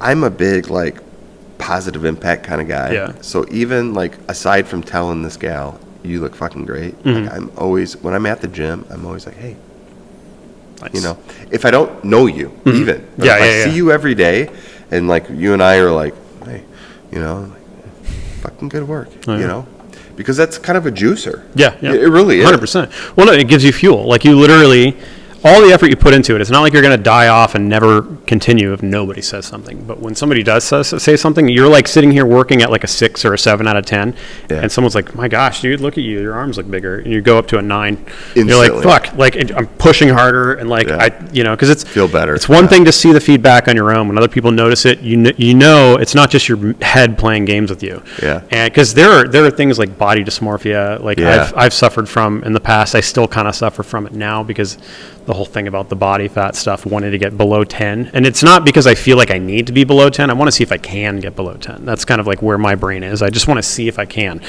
And I know for a fact it's within my reach, and I have to get there. And so that's kind of like the goal. And once I get there, it'd be nice to maintain, but who knows, you know, like it's not something not like single. I'm not trying to meet people, you know, so I'm not like trying to get jacked up. So I'm like walking around like but it's something that I feel good about myself because it takes work. And your own body, and this is something I was thinking about before too, it's like one of the greatest hobbies to have is to constantly physically improve your body. Because there really is no end to it. You can invest as much as you want into it or as little as you want into it, and you technically don't even really have to invest anything into it other than effort. You know, you don't have to spend a lot of money or any money at all. You could just start running. Yeah, you could just run push-ups, pull-ups, whatever. There's places out here over at MHS, like the school. They have the pull-up bars and stuff like that. They've got the trail running and stuff that they do, and they've got pull-up bars out there. There's a number of places. You don't need a gym subscription, to go and work out on machines and stuff like that. You don't need to buy a bunch of equipment. You can just start with push-ups and running. Literally the most easiest, like the lowest barrier for entry of a hobby that anyone can have is just physically improving their body. Because in some ways you can even make money from it because you can spend less on food. Like you can spend less on drinks. Like think about the fact that like a Monster energy drink is like what, $3 now? Dude, I watched a reel or a fucking TikTok or something where this construction crew, this general contractor, whatever, he was like, I don't allow my guys to go to the gas station before work. He's like, I buy drinks for them, I buy food for them, so they're saving money. He broke it down. He's like, how many times do you see somebody in the morning at the gas station? Because I go to the gas station, I drop my daughter off, and I usually stop at the gas station, kind of fill up for when I'm fucking going out of town or whatever. And just the other day I saw this, and I'm like, there was 3 dudes in front of me that were clearly like hard fucking working dudes. One kid in front of me had Monster energy drink, he had a fucking Mountain Dew, he had a bottle of water, and he had some fucking garbage candy and some other bullshit, and then he bought like a pack of cigarettes or something. It's all poison. He's spending all this money. All this was like $40, right? And I'm like, holy fuck, dude. That is so much money. He's not just doing it once a week either. Every day. Yeah. I mean, the Monster, the Mountain Dew, the water for sure every day. Yep. Aside from the fucking food that he was probably buying for lunch. And I'm like, Jesus Christ. Yeah. If you just like, can we get that to a point where it's just water and maybe you're just getting that from the tap at home? Yeah. And then you're making your lunch at home. Yeah. Well, this is like why $3 a can or more, give or take, 30 days in a month, it's $90 you're spending on one drink a day. Yeah. And then if the goal is caffeine, because I tell you what, the vitamins and stuff that they claim are in the proprietary blend that they put in this crap, they're not actually doing much for you. No. They're not horrible for you, technically, depending on who you want to talk to or who you ask, because other people will tell you no matter what the energy drink, it's poison. But realistically, the caffeine is all anyone's really after. So if your goal is to just have caffeine and stimulate. If I switch to just the instant coffee, and you can make it as strong or as weak as you want. You can add, like, the other thing is, like, it can be cold, it could be hot. It doesn't really matter. The 2 scoops, and this is like something I feel like a lot of people need to really kind of really put into, because You don't need a Keurig machine. No. You don't need anything. Like, you just take the 2 scoops, throw it in a cup. You're not buying pods anymore because also, we're not going to talk about plastics and all the fucking bullshit. We could go on and on and on about all the bullshit that we're putting in our bodies today. It's nuts. Yeah. And it's just that. I mean, you can just do normal brewed coffee. Remember, there's does normal brewed coffee. But, like, this is just 2 scoops. If you want to sweeten it, you can. But, you're adding more crap into it. And think about the cost. So I buy the more expensive instant coffee. It's $12. It lasts me like a month. Sure. $12 for a month of coffee. Whereas, how much is like a pack of like 8 Keurig pods? I don't know. Is it like $14, $15? We buy beans. We grind the beans. We do a pour over. So it's a fucking process. It takes me forever in the morning. It probably tastes amazing though. It's probably fantastic. Great, Yeah. But yeah, so I get up fucking 20 minutes earlier than I want to be to make the coffee. Yeah. Well, on top of that, because I talked to my brother about it, and I know that a lot of times coffee making for a lot of people, it's not meditation. It's not even just like I just need the caffeine. There's everything from heating the water, the smell of the coffee as it's brewing. Everything is like an entire thing. What is it? It's like a ceremony almost. Yeah. So, which also goes back to like addiction to smoking and stuff, which is kind of funny because like Did you ever smoke? Oh yeah, I used to smoke a lot when I was younger. I had a absolute love affair with smoking. Yep. Like, I fucking loved smoking so much, and I still dream about it. I love fucking seeing people smoking. I smoked. I never smoked in high school. My parents are smokers. Yeah. Right? The whole family smoked, and I was like, I'm never fucking smoking. I got into the Air Force, and if you were taking a break, you were smoking, or you were picking up fucking cigarettes. If you got them, yeah. So I started smoking. Mm-hmm. And then I have an addictive personality. I know that. Yeah. So when I started smoking, 3 packs a day. So I never got to 3. I was doing 2 packs a day for quite an extended period.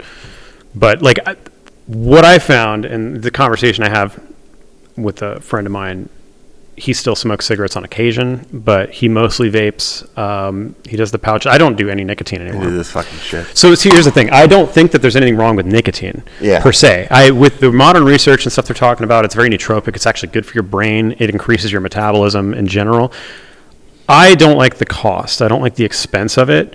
Because how much is one of those? Like $5. $5, and I would eat at least one of those in a day.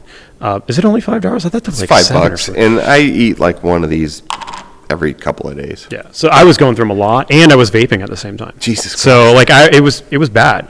But I remember smoking cigarettes, and there was more to smoking cigarettes than just getting the nicotine to it. And this comes up all the time with my buddy, where he talks about like it's just there is a ceremony. Like it's like it's like a ceremony. Like you get a robe on and stuff like that, and you're lighting candles. But it's like everything when it comes to cigarettes is like I don't know how to explain it. The package itself, like the perfect corners. It's like eating a fucking bag of Doritos, dude. It's like everything is just fucking. Well, like you take the plastic off, you pack it in your hand, you open it, you see all the fresh butts there, and you're just like the smell of nicotine. Yeah, let's go. You pull one out, and it's just like nice and packed down. I want one. And you're just like, like the relief from just hitting that cigarette. And the other thing that was amazing about cigarettes back in the days, you knew when you were done.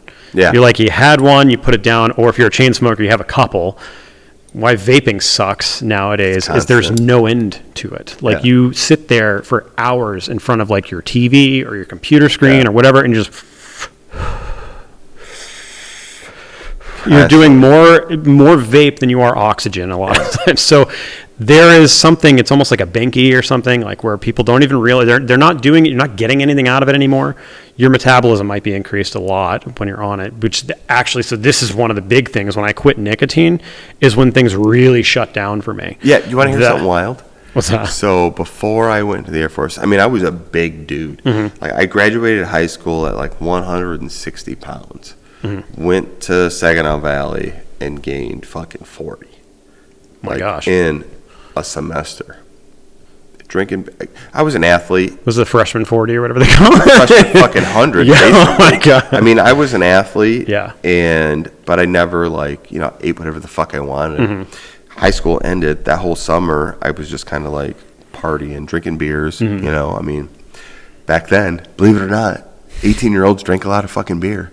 And partied all summer, went to college, had an apartment with a buddy of mine. We drank beer, we ate fucking pizzas, we smoked a bunch of fucking weed. I gained a bunch of weight.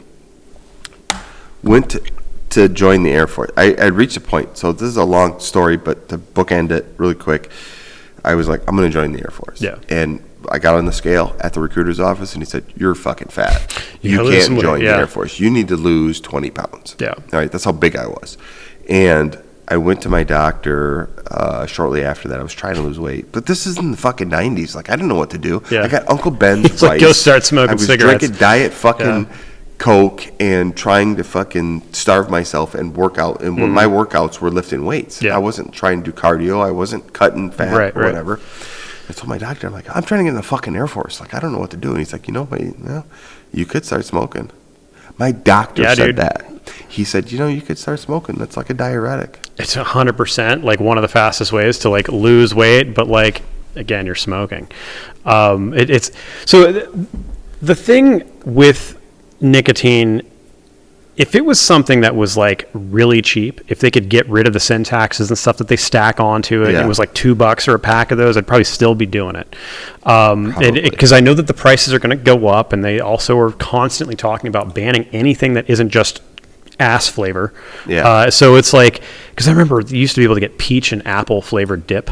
And that was like I remember that. It was like fucking watermelon. Everybody in the Air Force had like freaking peach flavored dip in their pocket, and like it was just crazy. All that stuff's going because they're marketing to kids, and it's like, well, kids don't really want to eat peach flavored tobacco. They want to eat like chewing gum and stuff. Like it's not. But anyways, what I found when I stopped nicotine altogether, one, it wasn't really that hard to quit. Personally, for me, I quit cold turkey. And like alcohol, same thing. Like it wasn't really that hard to quit alcohol. There is an anxiety leading up to it. Like, what am I going to do without this? Like, it's a Friday night. I'm sitting at home watching a movie. I would like to be able to vape or, have pouches or have a scotch or whatever the case may be, because it's just relaxing and chills you out. There is the mental kind of lock where it just does not want you to stop, because there is a massive reward that you get from it mentally, like, chemically. So once you can kind of get over that and realize that you did have a life before you consume these things, and you realize it quickly after you cut them off altogether. Well, the problem with nicotine is I'm pretty sure there's a direct connection to like insulin sugar response, because it's a very similar addiction, I think. In terms of like how the brain kind of receives like the rewards from nicotine, it's almost the exact same reward you get from eating a Snickers. It's like, it's crazy. I stopped consuming all nicotine, cold turkey, at once. Not a hard thing, but suddenly within a week and a half, I'm like constantly drinking soda, constantly eating candy, anything I could get that had sugar in it. People that quit smoking, they gained 20 pounds. Yes, and that was exactly what happened to me. Yeah. And it was like that for a solid 2-3 years. It was just crazy, like how it just was so hard to even think about doing anything without the sugar, because the body was just nagging, and everything sugar tasted so much better after you're done with nicotine. Yeah, it's just your fucking mouth is raped. Yeah, it's crazy. So it's one of the things that I'm glad I'm away from it now, and I'm never going to go back to it, mainly because I don't want to have to go through the process of like retraining my brain to just say no to these things. And again, nicotine itself, I think with all the constant recent research they found, it's actually a really, not to endorse nicotine or cigarettes or tobacco or anything like that, but they've found a lot of very positive side effects from pure nicotine. Yeah. Not tobacco products per se, but the nootropic effects I did find, and now I don't feel like I need it anymore. I feel like my brain in the last 2 or 3 months is 10 times like more efficient. But when I went without nicotine for an extended period previously, I just felt like I could barely put words together. As soon as I got a pouch, as soon as I hit the vape, whatever it was, or as soon as I smoked a cigarette, I could go on and on and on. Like I could recall things very much better. I could speak a lot clearer. It was just like so much better recall in general. So there is a very direct distinct connection between nicotine and brain function. I think they even said that they were looking at nicotine as a treatment, again, also for Alzheimer's. One of the funny things is, after all this stuff, looking into it, what I found is a lot of these substances, they tend to start out as being treatments for Alzheimer's. Anything that has like a nootropic effect, it's always like, well, we were looking into Alzheimer's treatments. Yep. I'm starting to kind of also think that there's a possibility that this is becoming a bit of a marketing technique as well. So things like Nuopept and stuff like that, where they think they work off of like GABA. There's a number of different things. These drugs that they do increase brain function to a degree, depending on what it is and how you take it.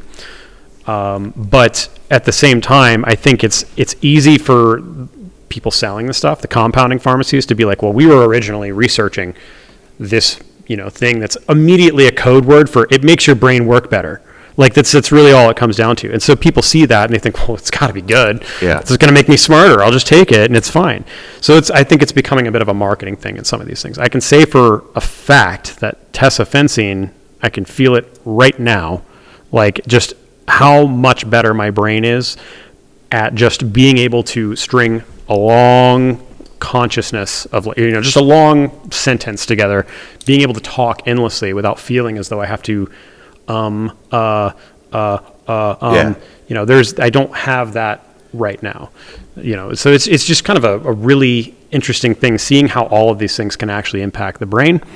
And again, it's one of the things, if it was cheap and it was free almost, like I would love to be able to continue to do like nicotine. And it's, and the reward from nicotine when you're taking is just fantastic. You feel so much like, I don't know, it's just relaxing. There's a nice immediate kind of like, that's good. So I would love to have you come back on after blood work. Yeah. And to hear your feedback from wherever you get it done at. I'll send you the link to Blogs so that you can check it out and choose for yourself. There's other things out there that you can do. This is just the one that I use. But I would love to have a conversation with you after you have some feedback from a doctor. Like, hey, we've taken a look. You're taking all these things. Yeah. This is what your blood work is at right now. I would venture to say that if you had your blood work done, that the doctor would say, stop taking everything for 6 weeks. Let's see take what your happens. blood again, and then go back on some of it, and then take your blood again. Yeah. And to kind of see how what the baseline is. Yeah. That would probably suck for 6 weeks. I remember. I mean, we're going long, which is fine with me. I remember I was in the gym. This is pre-COVID, and there was a fucking dude in there, and he was like a little bit thinner than me, but there wasn't a part on him that had fat. And he was like doing chin-ups and fucking everything was just easy for him. You could almost hear his muscles squeaking. He was so tight, right?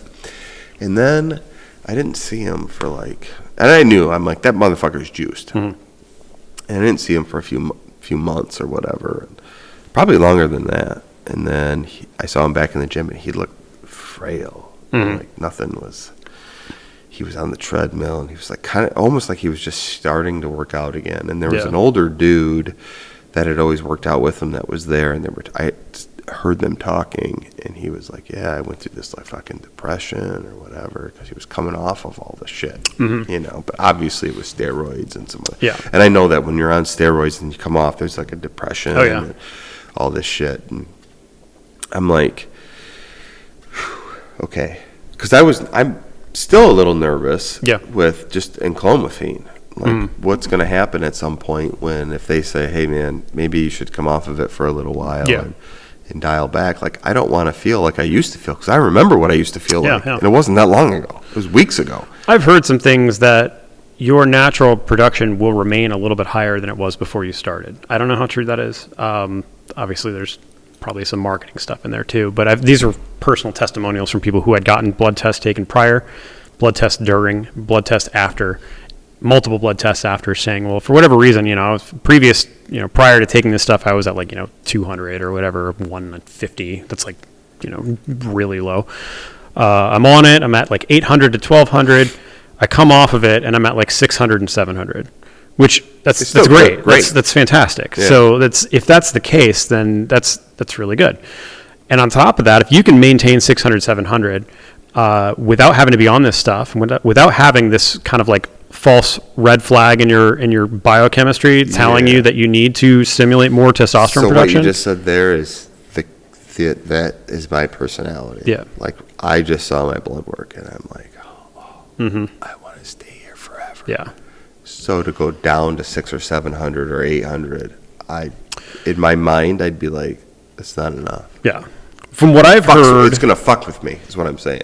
Enclomiphene, coming off of it, the mental effect should not necessarily be nearly as bad as some of the other things. Like with Tesofensine, this is where, again, any of this stuff, nobody just go out and take this stuff. Yeah, don't just run out and buy gray market crap like this and just throw it into your body. Like, I'm a bit of a retard with some of this stuff. But, either way, the thing about it is that Tesofensine is, the way it functions is similar to the way SSRIs, antidepressants, that a lot of people associate with psychopathy and things like this, where, they say things like, the last, however many mass shooters were on SSRIs and things like that. And there is actually a correlation there. Granted, that doesn't necessarily mean causation. These people might have had major red flags, and that's why they're on the SSRIs. And it's not the SSRIs that caused the issues. It's whatever the problems were prior to the SSRIs. But still, there's a correlation. And so some people associate whatever it is coming from these SSRIs as being the cause of them going crazy and doing certain things. Anytime you mess with brain chemistry is a little bit dangerous. So the issue with Tesofensine, and I'm not going to come flat off of it. This is something when I'm ready to, which is probably the next month is going to be my last month on it, I think, because I don't really think I need to have a metabolic, enhancer at this point. I'm at a point where I'm really happy with body fat. If I'm not down below 10% at that point, I'm like, well, I can try and see I'll come off of this stuff and just restrict my calories even more and do whatever I can. Yeah. But I'm going to have to taper off of it, which luckily now they have them in 250 milligram, I think, sizes, or microgram. I can't remember. Either way, I'm taking 500 milligrams, I think it is. Yes, 500 milligrams. So much like an SSRI, you really need to taper off. Yes. If you stop right away, it's going to fuck you up. You're going to have a dump of your brain is just ugh, there's because what reuptake is basically your brain dumps these chemicals out. Whatever doesn't get used just gets put back into storage. And your normal function is you only need so much of this stuff for rewards. It dumps it out there. It collects whatever it needs. Okay, cool. I got what I got. And then all that stuff goes back into storage. And reuptake inhibiting is where it dumps all this stuff out there and then puts a big wall up so that none of these things can come back to where they get stored. It all has to be used by the, what do you call it? The neurons or whatever, the synapses, wherever they get drawn into.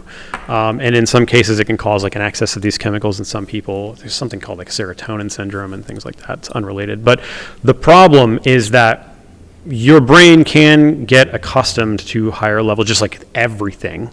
Higher levels of these chemicals, your brain can get accustomed to them.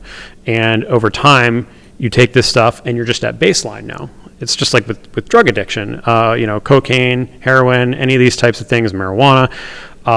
It feels fantastic the first time, blows your mind. The next time it feels great. The next time after that it feels good. Then it feels okay. Then it doesn't really feel like much of anything. And then you start taking it, because when you're not taking it, you feel like crap. And so the exact same process can kind of occur with things like SSRIs and things. And this is stuff my own personal experience growing up. I've been on SSRIs previously.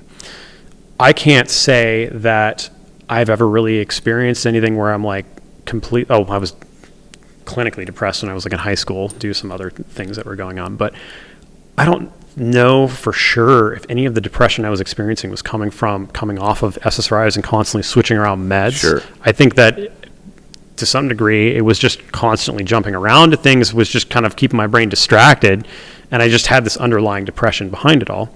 But with this stuff, you're removing something that is keeping your brain kind of flooded with these chemicals all the time. And as soon as that gateway is opened and all these chemicals can kind of get restored and you're just kind of at a flat line, that can be really bad. So obviously, I haven't seen anything where people have like said, you know, you got to be really careful with this stuff. Like, I just know from my own personal experience and research and things that I've heard from doctors in the past when I was growing up, SSRIs are not something you just want to kind of mess with for a little while and then just stop doing. They all kind of tell you need to taper off of these things.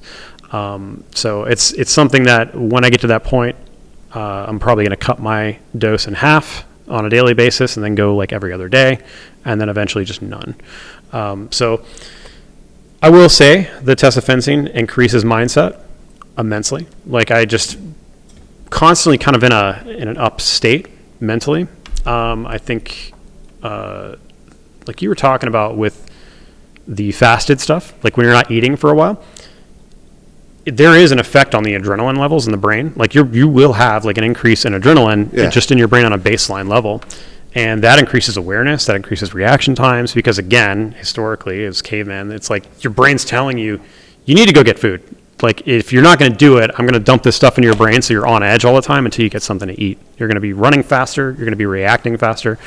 Then you eat, and then you feel tired, you're going to go sleep because you actually have all the food and stuff that you need for a little while. And then the longer you go without it, again, I'm going to start upping things like adrenaline again. So that is one of the chemicals that this is supposed to actually have an impact on. So that's the one that and the mk677 are the only two things that I'm really kind of like iffy on. The mk677, just one more month of that stuff, and I'm pretty much good. I'm not going to mess with that anymore. I don't have to taper off of it.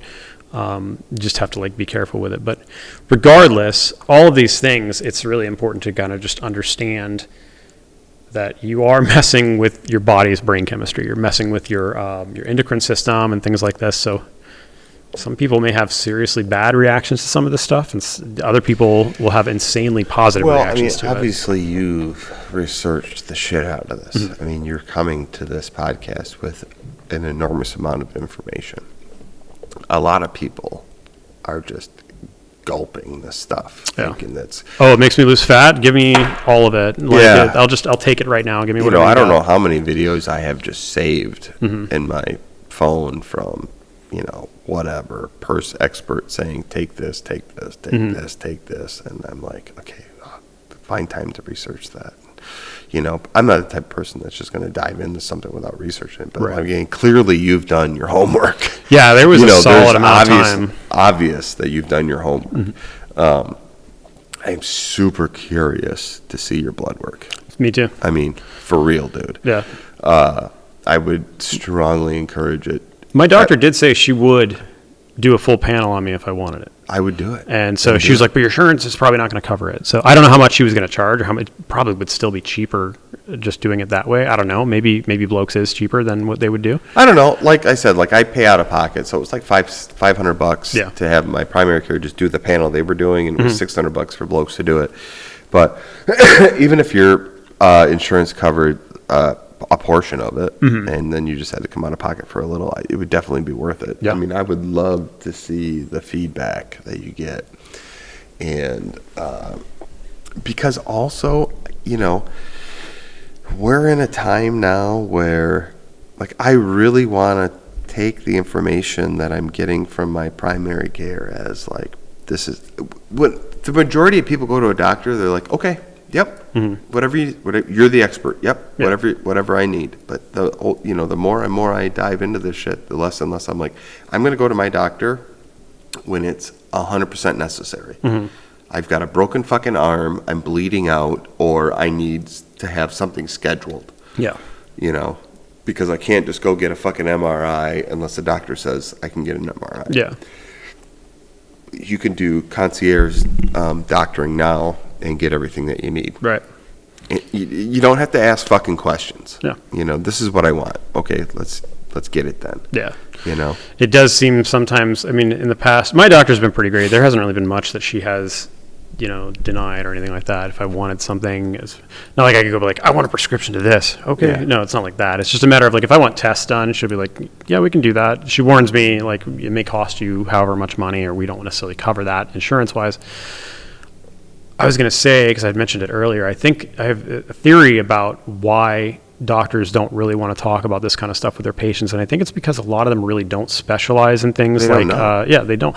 There are clinics now, and they call them like men's clinics, men's health clinics, and things like that. And there's a bunch of them. Yeah, they specialize specifically in this kind of stuff.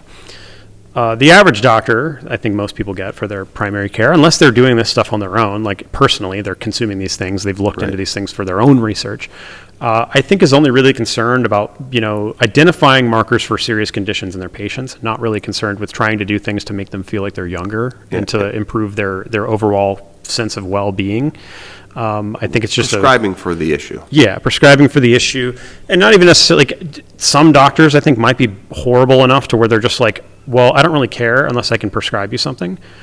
I think a lot of doctors are more like, you really should just go to physical therapy first before we start doing anything for you. And obviously we have a weird thing in this country where, for the insurance companies run everything. Right, yeah. So, when I have an issue with my shoulder and I want an MRI, and the doctor says, well, first you have to go to fucking 8 episodes of physical therapy, and then if it's still not fixed, then we'll give you an X-ray. Yeah. And then after we get the X-ray, if it looks like it's crazy how hard it is to get an MRI for anything. It's wild. Like I remember I got an MRI for I think it was my back, and they said that I had just the same back injury from when I was working out in Afghanistan, doing CrossFit for the first time and only time. But like, I remember the process of getting an MRI was ridiculous, and it was just finally it was like an approval thing. But they found, oh yeah, you've got a herniated disc, it's a bulging disc or whatever. It's like, well, okay, everyone gets bulging discs, so it's like, I think, what is it? They said like 25 years old or something. People have at least one, like, so everybody gets that at some point in time. The problem is that over time, if you don't do anything to try and correct whatever the issue is that's making it worse, you eventually get bone erosion and things like that.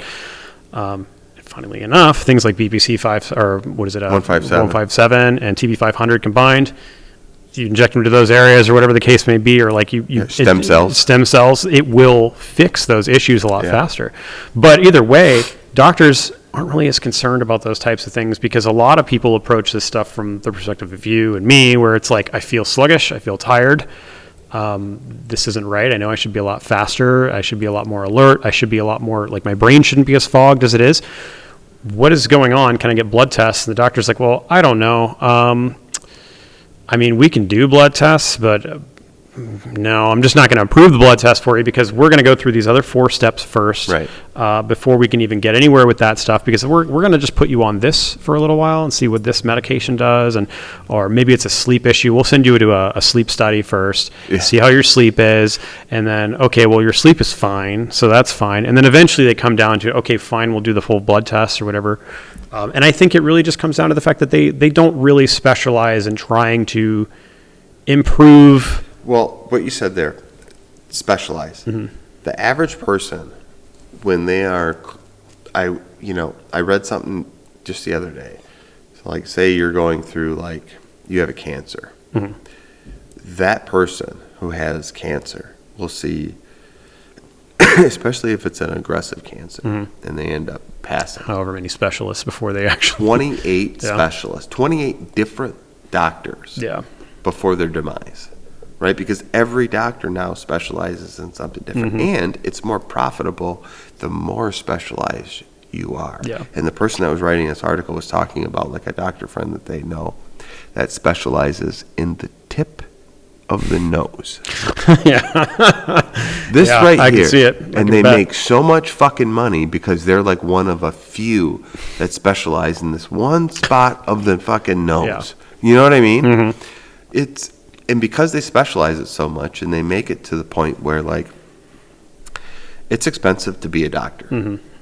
So you need to find a niche. You need to find the thing that's going to make you enough money to pay back $500,000 in student loans. It's wild, dude. We can go on and on. Oh, yeah. It's fucking crazy. It's crazy. But I'm excited for your journey. I'm excited for mine. I don't know what they're going to say.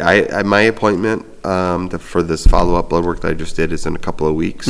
So I'm interested to see what they say. I emailed them and said, hey, because I'm like almost 2 months into my 90 days of Enclomiphene, and I said, well, my appointment is going to be post when I run out. Should I refill? And they were like, oh, no, just wait 2 weeks before, and then we'll re-up it. Blah, blah, blah. So I'm excited to see what they say with where I'm at. But look at specifically, if they do the full panel, your luteinizing hormone levels. And I want to say it's your IGF-1, if that's in the panel. This won't be a good podcast, but... Because you can't see the... So this is where I'm at right now. Mm-hmm. So everything that's... Like if you look at this, so I'm 91% optimized, mm-hmm. and I have 4 markers that are high range. Mm-hmm. Okay, based on... Now, this is a comparison to my first batch of blood work. Okay. And then as we go down, you can see like these levels here, like lipids, monotriates. You can see everything is kind of in the green. Mm-hmm. Everything's looking good, right? So as we scroll down to the big stuff, not to bore the people that are listening, but mm-hmm. the blood. Like right here. So this is going to be the blood test results comparative. Mm-hmm. So my current, I'm 43 optimal, 4 high, like I said. Wow, previously, I had 2 that were in the low category. I was kind of baseline optimal at 11. Yeah. And I was high. That's 68 markers, dude. Now, we didn't... So I was high on 68 markers. Now I'm at 4. Yeah. Okay? The only thing that changed mm-hmm. was I increased my vitamin D like they suggested. They gave me Enclomiphene. Mm-hmm. And I sporadically... I bought a bottle that... What the fuck is it? Berberine, yeah. Berberine. Mm-hmm. And I think I've taken 4 fucking capsules. Yeah. So I haven't really even done that. In this, so look, everything's fucking green, and then glucose. So my glucose was high before at mm-hmm. 101. Now it's down to 96, mm-hmm. and that is definitely not because I was taking the fucking over the counter shit. No, I just changed my diet a little bit. Kidney, creatine is mint. Creatinine levels, yeah. Yep. You go down. My sodium went up 1 point, but it's still in the good. Mm-hmm. Still in the green. Potassium is money. Carbon dioxide is mint. My calcium is fucking right there where it needs to be. Protein went down a little bit, which was surprising to me because I actually increased my protein intake. My liver, all of this fucking mint. This is the type of shit that I'm not getting from my doctor. Yeah, we're not testosterone 1243. This is fucking wild. Look at my testosterone. It was 475, and now it's 1243, and there's the range. That's crazy. So you're above their max range. That's wild. My free testosterone went from fucking 76 to 269, bro. So this is something you kind of want to be careful with because free testosterone, from what I understand, can, I believe, get converted into estrogen really quickly. Now, the thing is, the Enclomiphene should, in theory, be already convincing your body that the estrogen's high, so it should be stopping it from trying to convert all that. Now, here's one thing I worry about. Coming off the Enclomiphene, if your test is that high, and there's going to be a period of you're no longer convincing your brain your estrogen's that high, but suddenly your testosterone's 1200 and it's trying to keep it at 400, it's going to convert all that into estrogen. It's going to be kind of a scary thing. So this is something you may want to taper off of again, like the Enclomiphene. So it may be one of these things where you may not necessarily want to come off of it that quickly. Or there's other things I think that he had talked about. My doctor talked about if your estrogen spikes, mm-hmm. And at first he was like, I don't see a problem with it because it was so low mm-hmm. in my blood work that we could put you on something to kind of curb that, but you could see it, right? LH, this one, pay attention to this one next time you go in. What's LH? Luteinizing hormone. So that one's one that is supposed to potentially start going down. It looks like it's going up, which is really good. I want to say this is one of the ones that's also responsible for protein synthesis, increasing muscle mass and things like that. Well, I can tell my muscle mass is going up. That's good. Yeah. So this could be, it's fine. I've heard that over time between this and, like I said, IGF-1 and the max hormone is 9. I'm at 8.9. Yeah, that's good. That's really nice. Prostate's money. My vitamin D went down again, which is fucking weird, but I'm in the green. Still in the green, yeah. Okay, blood test history. So this is basically the comparison. Boom to boom, all the shit here. My biomarkers, hemoglobin. My platelets are fucking mint. My blood glucose, it went down. Mm-hmm. All right, so it was at 101. Now it's at 96. Mm-hmm. So that's good. Yeah. Kidneys are looking fucking mint. Creatine's looking great. Electrolytes are on fire. I mean, everything. Well, what will increase creatinine levels is muscle damage. So, like, if you work out super hard all the time, and a lot of times the only thing that will really cause it is people taking, like, insane amounts of, like, exogenous testosterone, they're ripping into their muscles, so they're lifting a lot heavier. They're doing so much more damage. That increases creatinine levels in the blood, which is usually a sign of, like, muscle damage. So, like, it's not the same as creatine. It's something that's a little bit different. But, yeah, it's like... It usually is a sign of, like, there's something else going on within the muscles. So, disclaimer. Yeah. But, like, this is something you geek out on. Yeah, no, like, that's awesome. This is fucking rad, dude. That's really cool. Like, the printout that I would get from my primary care, it's a bunch of codes and shit. I don't know what any of it means. Yeah. And they're just like, well, this... So, here's a good example. I had my testosterone done, and then 6 months later, I had it done again. Same doctor. And I said, hey, it went down. He goes, oh, it was a different test. It's not the same test as the other one, so this one's reading a little bit different, but you're in the same range. Maybe you're less sensitive or something like that to the well, results. Why the fuck didn't you do the same one you did the first time? Right, yeah. How are we comparing this? Was there any consistency here? That's bizarre, yeah. So this is something that you should get on. Yeah. Even if you just do it 1 or 2 times. Yeah. I mean, again, it's an investment, but this is basically going to cost me $2,400 a year. And I don't know what your insurance is if you do like an HSA. So we do a health savings account. We're also on, we're in the market, whatever the fuck Obamacare shit is. Yeah. We pay for it.